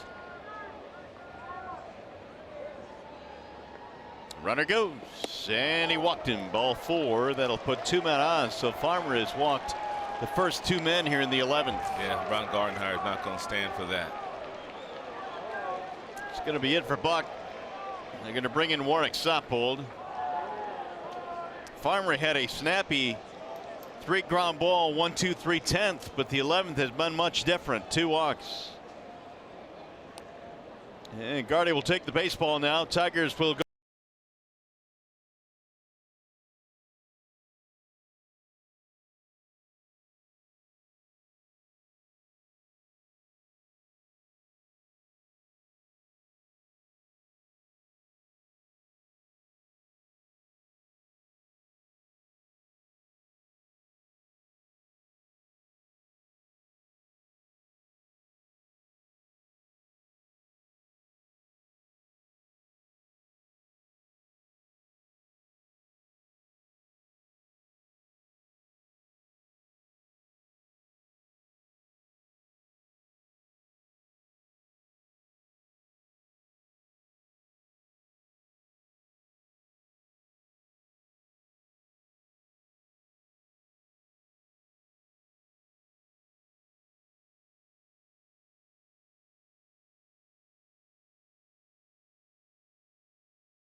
Warwick Soppold takes over now onto the Tigers bullpen, and Chisenhall showing bunt, and Warwick misses high and away, 1-0. Chisenhall has a double in his at-bats. Here are the numbers on Soppold. And he's inherited 24 runners this season so far, and 12 of those have scored. So that's 50% of the inherited runners that have scored. You want to be somewhere around 20 to 25%. Oh, this is going to help here. He popped up the bunt. 1 out. Ooh, that's big.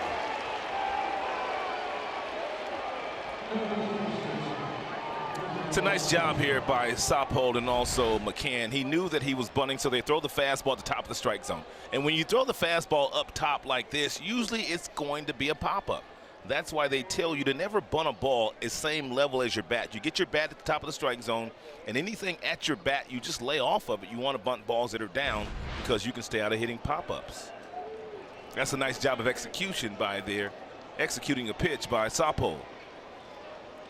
Here is Yonder Alonso.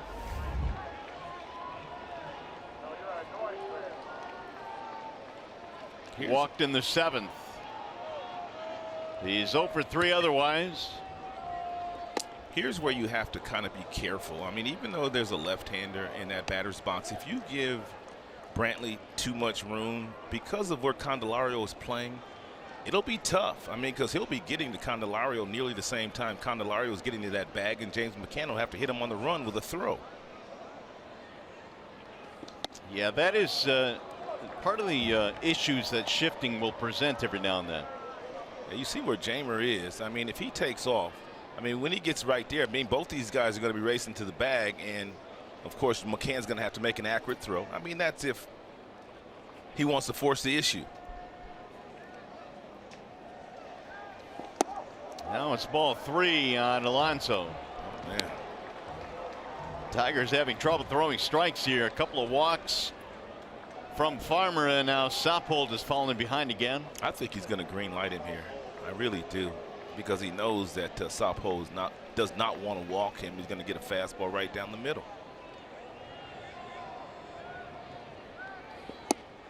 In there, a strike call. Looked like Brantley was bluffing at second. He was running down the line. 3-1. Hitters hate when guys bluff out there. Do they? Yeah, they do. They don't like it. Distracting. They want you to go, yeah. They don't like you jumping around all the time.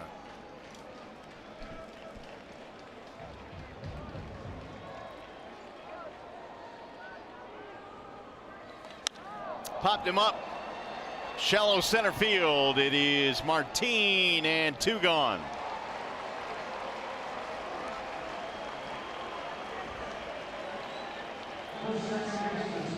That'll bring up Kipnis.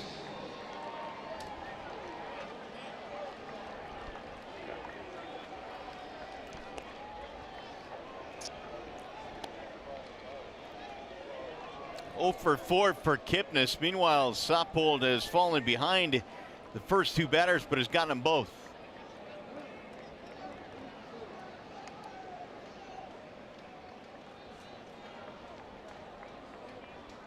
Indians have a couple of guys that are good runners on the bases. That's fouled back out of play. 0-1. How big was that failed bunt by Chisenhall? Unable to move the runners up.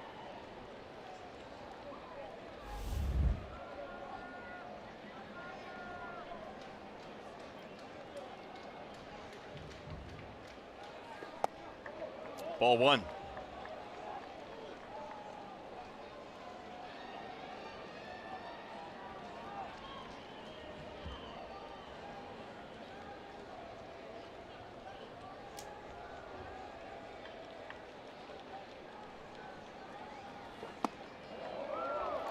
Two and 1.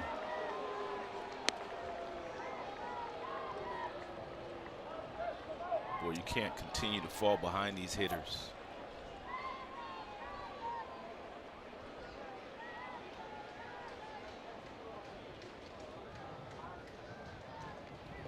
And he's gone to 3-1 now on Kipnis. 7 of the 11 by Soppold have missed the strike zone, with Melky Cabrera waiting on deck.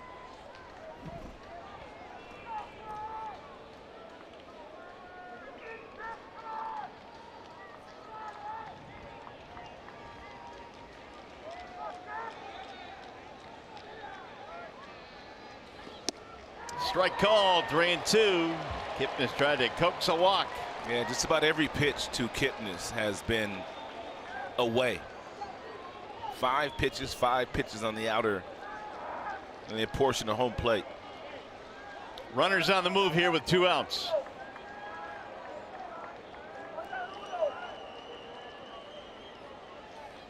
Fouled away. Back in the 5th inning, Kipnis made a bid for his 2nd home run of the series. He homered last night in the 9th inning. Martin ran a country mile to run this ball down. We've got some StatCast numbers for you. He covered 112 feet. Catch probability is quite high because they're so spacious out at Comerica Park, and they're telling us the longest that Martin has had to run for a ball and make a catch since 2016. Wow. That was a great play. And again, that'll be flared back out of play as Kipnis stays alive.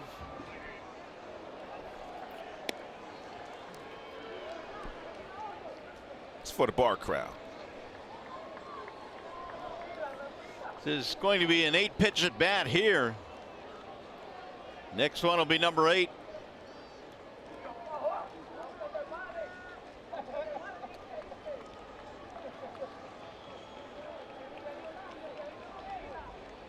Two-2 game. We're in the 11th. And now Sephold will step off. Cabrera waiting on deck if Kipnis were to reach.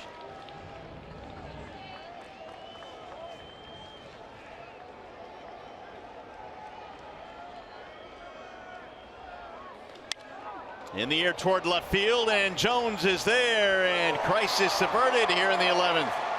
No runs, 2 leadoff walks are stranded. We go to the bottom of the 11th.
It's 9:25 Eastern time.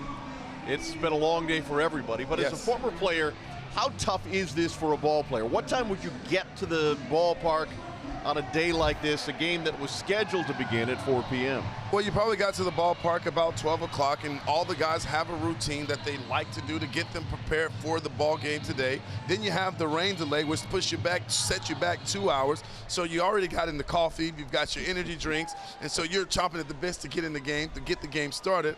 This has been a challenging day for both teams, but hopefully the Tigers are able to come away with a big-time win here in the bottom of the 11th inning? But not nearly as much of a grind as Mario Mpemba has endured today. Oh, we got plenty of time here. You know what? It's about to end, Keats, right here. Tigers going to get a run here in the 11th.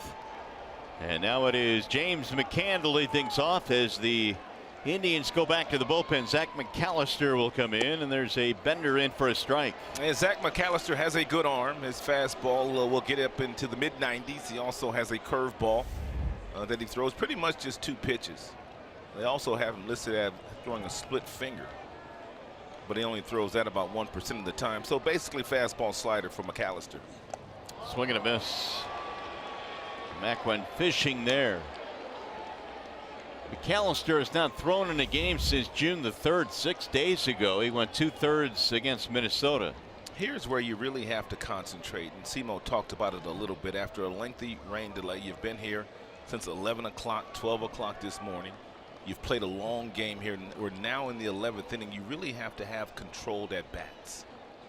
You can't have a bunch of guys going up there looking to end the game with one swing. You got to put together a few good at-bats to hopefully push a run across the board. Your concentration level has to go way up here. Isn't that human nature to try and, when you get into extra innings, long days, especially deep in extra innings, to just try and win it with one swing? You're absolutely right, Mario, and that's why in extra innings you see lots of guys striking out. You see guys taking huge swings, guys popping up, but you really have to try to guard against that and just stay within yourself and have a really good plate appearance. Here is Jacoby Jones. They've been giving Jacoby a lot of breaking balls.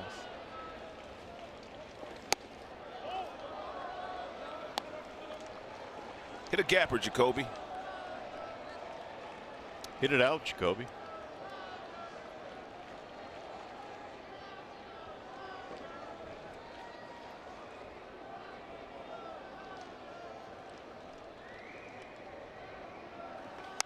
Fouled away. Jones had a walk-off home run, the first of his major league career, in game 1 of a doubleheader on April 20th against KC. Left-hander warming up. Olson for the Cleveland Indians. Tyler Olson. And he might be getting ready for Leonis Martin.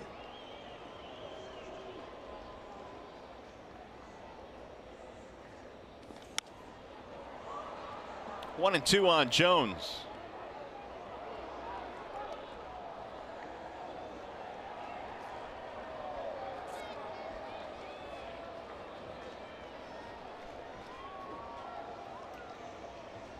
Here's the difference in the Indians bullpen last season compared to this year. And they've gone from first to worst. No team since 1920 has done that out of their bullpen.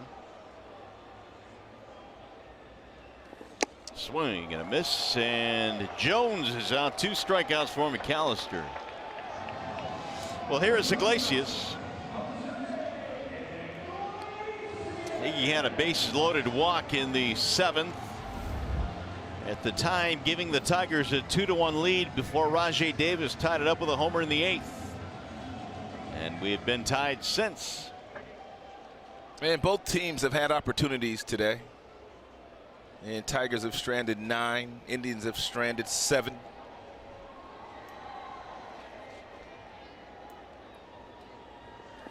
Tigers lead the league in men left on base this year. That's not a good stat to lead the league in. No, you'd prefer to be last.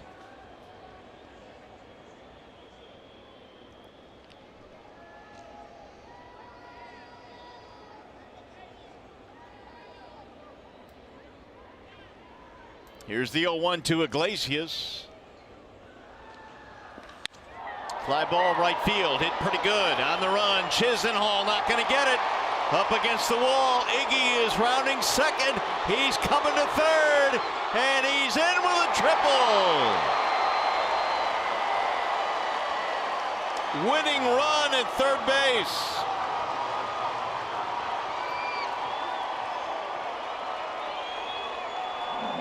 Well, you knew McAllister was not going to strike Iglesias out because he never ever strikes out. And Iglesias is thinking 3 out of the batter's box. Real nice turns as he gets to first and second. He doesn't even look over at Dave Clark for Dave Clark to tell him whether he can come or not. He made the decision by himself once he got to second base.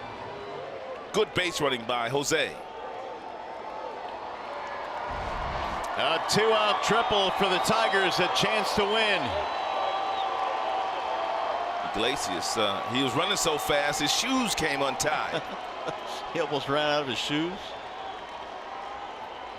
You think Dixon might be thinking about bunting down that third base line for a base hit right here? As much room as Ramirez is giving him? He's back a couple of steps behind third. Machado is 0 for 4. Any way to win a game.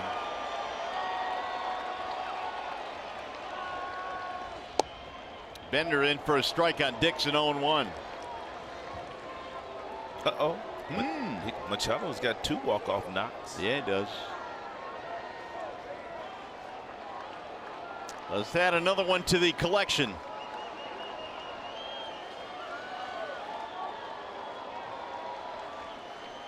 Here's where they want Machado to think about going right back up the middle. 96 from McAllister, right at the letters. He's got a big arm. Just about every fastball that he throws is in the mid-90s.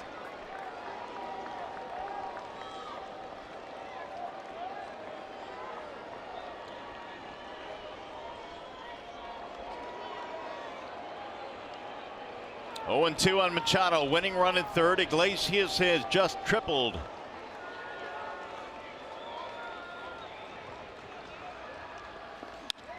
Fly ball, center field. Here comes Davis on the run, and he'll make the catch. Tigers strand the 2-out triple. That means we go to the 12th.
He was placed on the disabled list with a sprained elbow ligament. Unfortunately for the Angels and the young superstar, likely to miss at least 3 weeks before being reevaluated. And that's a tough loss for the Angels and baseball. Yeah, that's too bad because he was must-see this year in baseball. And he had that same injury, though, before he even came to the United States. So they probably had an idea that at some point in time that would crop up again.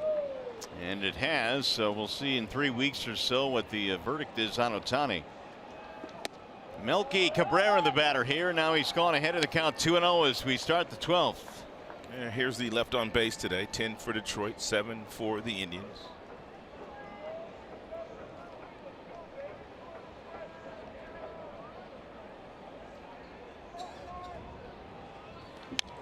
Fouled back out of play, 2-1 now. That had to be a very difficult job, though, for Mike Scioscia, although you're elated at having a youngster, 23-year-old phenom in Shohei Ohtani, who can throw 100 miles an hour and hit a ball 500 feet. But, man, how do you really use a guy like that and try to keep him healthy all season long? No managers really had to do that. Yeah, uncharted waters to be sure. No blueprint whatsoever. 2-2 on Melky Cabrera. And you add in the fact that Ohtani only pitched about 25 innings last year because of an injury. Not arm related. Chopper to third base. Had him played nicely. Candelario throws him out. Cabrera is gone. Here's some more news and notes from around the big leagues. Paul Goldschmidt, 2 home runs today at Colorado. One of them went 450 feet.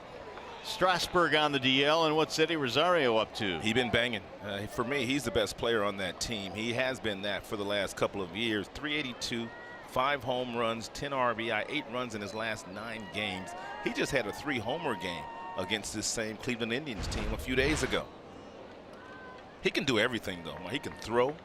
He can steal a base. He can run. He's got power.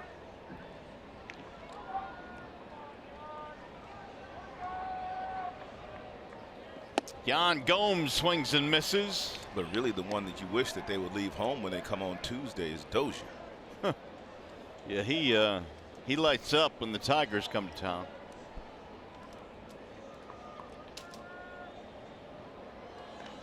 Pulled to third base, and Candy right on the spot for that one too. 2 away.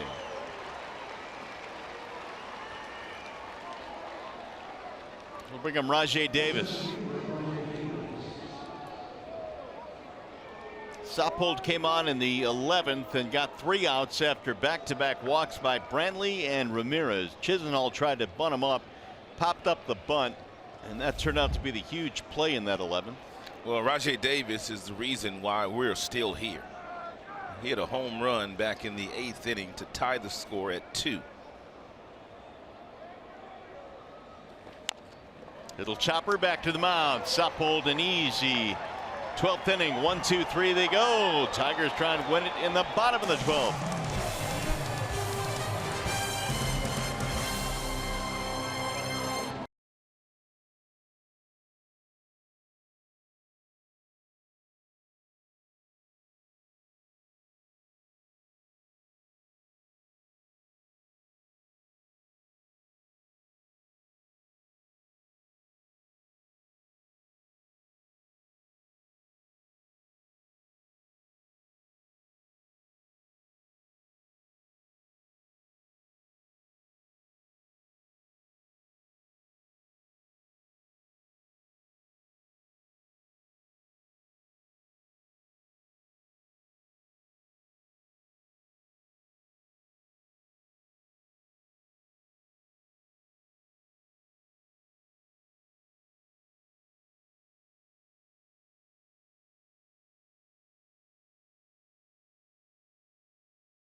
Inning, but they've had several opportunities to take control of this game today. But whenever they've had those opportunities, give the Cleveland Indians pitchers some credit. They've made the pitches they needed to make. That was just a couple of innings ago with the infield in, 1 out, a liner off the bat of Candelario. Then that's a really nice play by Ramirez there. And in the 11th inning with 2 outs, they also had another opportunity to put this one away. So Tigers just not able to get that big hit as of yet here today, but neither has the Cleveland Indians offense. Well, the Indians are going with their closer here in the 12th inning. Cody Allen has come on. And he's got the top of the Tigers lineup. Martin, Castellanos, and Cabrera. 2-2 game as we play here in the 12th. Leonis singled in his last at bat. Looks at ball 1 from Allen. Other changes. Rajai Davis will move to left field. Greg Allen is in center field. I was wondering what if something happened to Melky Cabrera. Meanwhile, Kipnis out of the game as well. Gonzalez comes into second.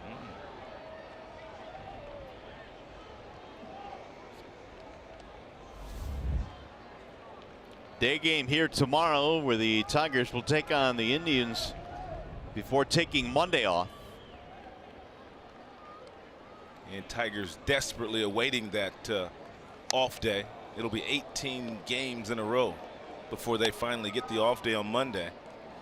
Yeah, they were to have a off day last Monday, but had to play that doubleheader against the Yankees. So this has just been one gruesome stretch for the Tigers. Cody Allen's pitched quite a bit lately. He's pitched in 3 games in a row, spanning the last 4 days. So 3 of the last 4 days he has pitched. Leona strikes out, 1 gone.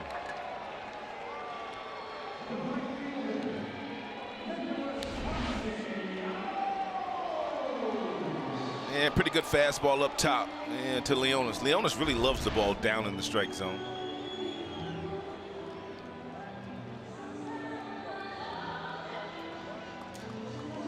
Castellanos had a single in the 10th. It was a big hit because it gave Martin an opportunity to get over to third base with just 1 out.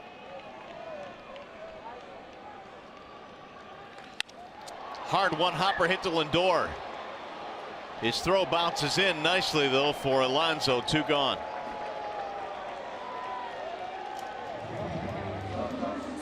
He's going to bring up Cabrera. And one of the biggest moves of the day today, after runners on first and third back in the 10th inning with just 1 out. Terry Francona, even though first base wasn't open, second base was open. They put Miguel on base. They did not allow Miguel to swing the bat.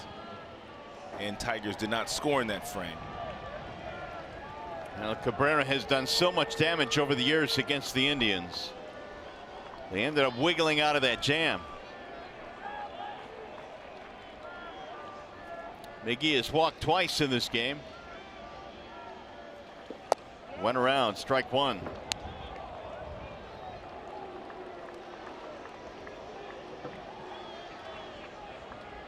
Pretty good. 353 against Allen.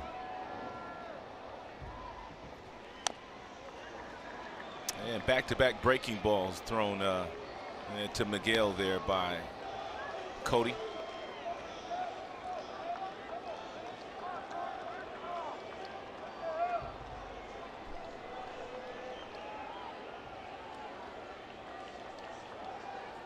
We've been tied since the 8th.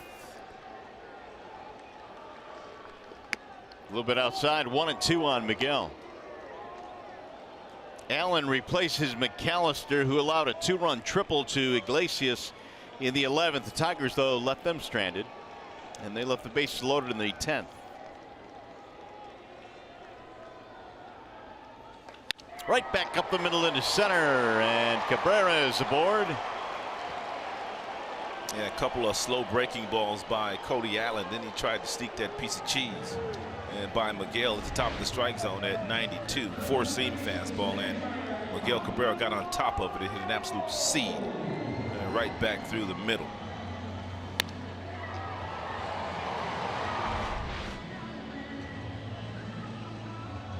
Here's Candelario now with the winning run at first.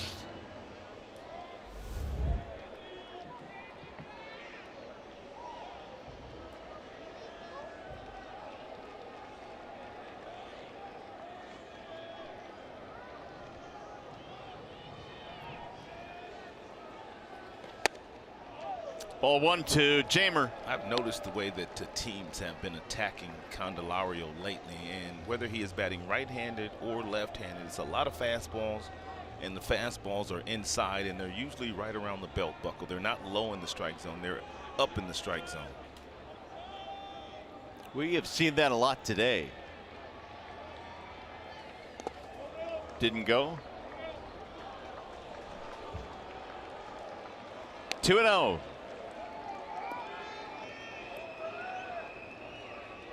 John Hicks loosening in case his services are needed.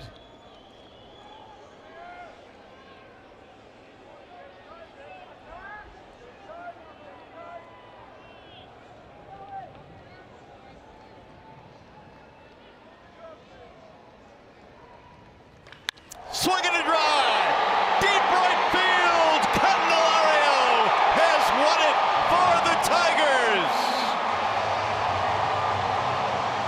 a two-run shot in the 12th.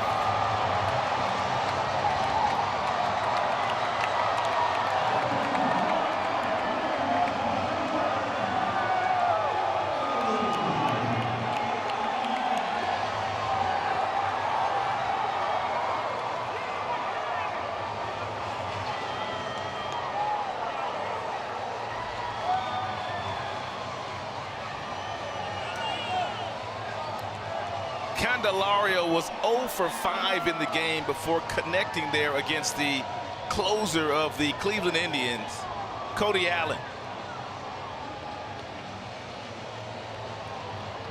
He absolutely crushed that ball. He's got 10 home runs, man.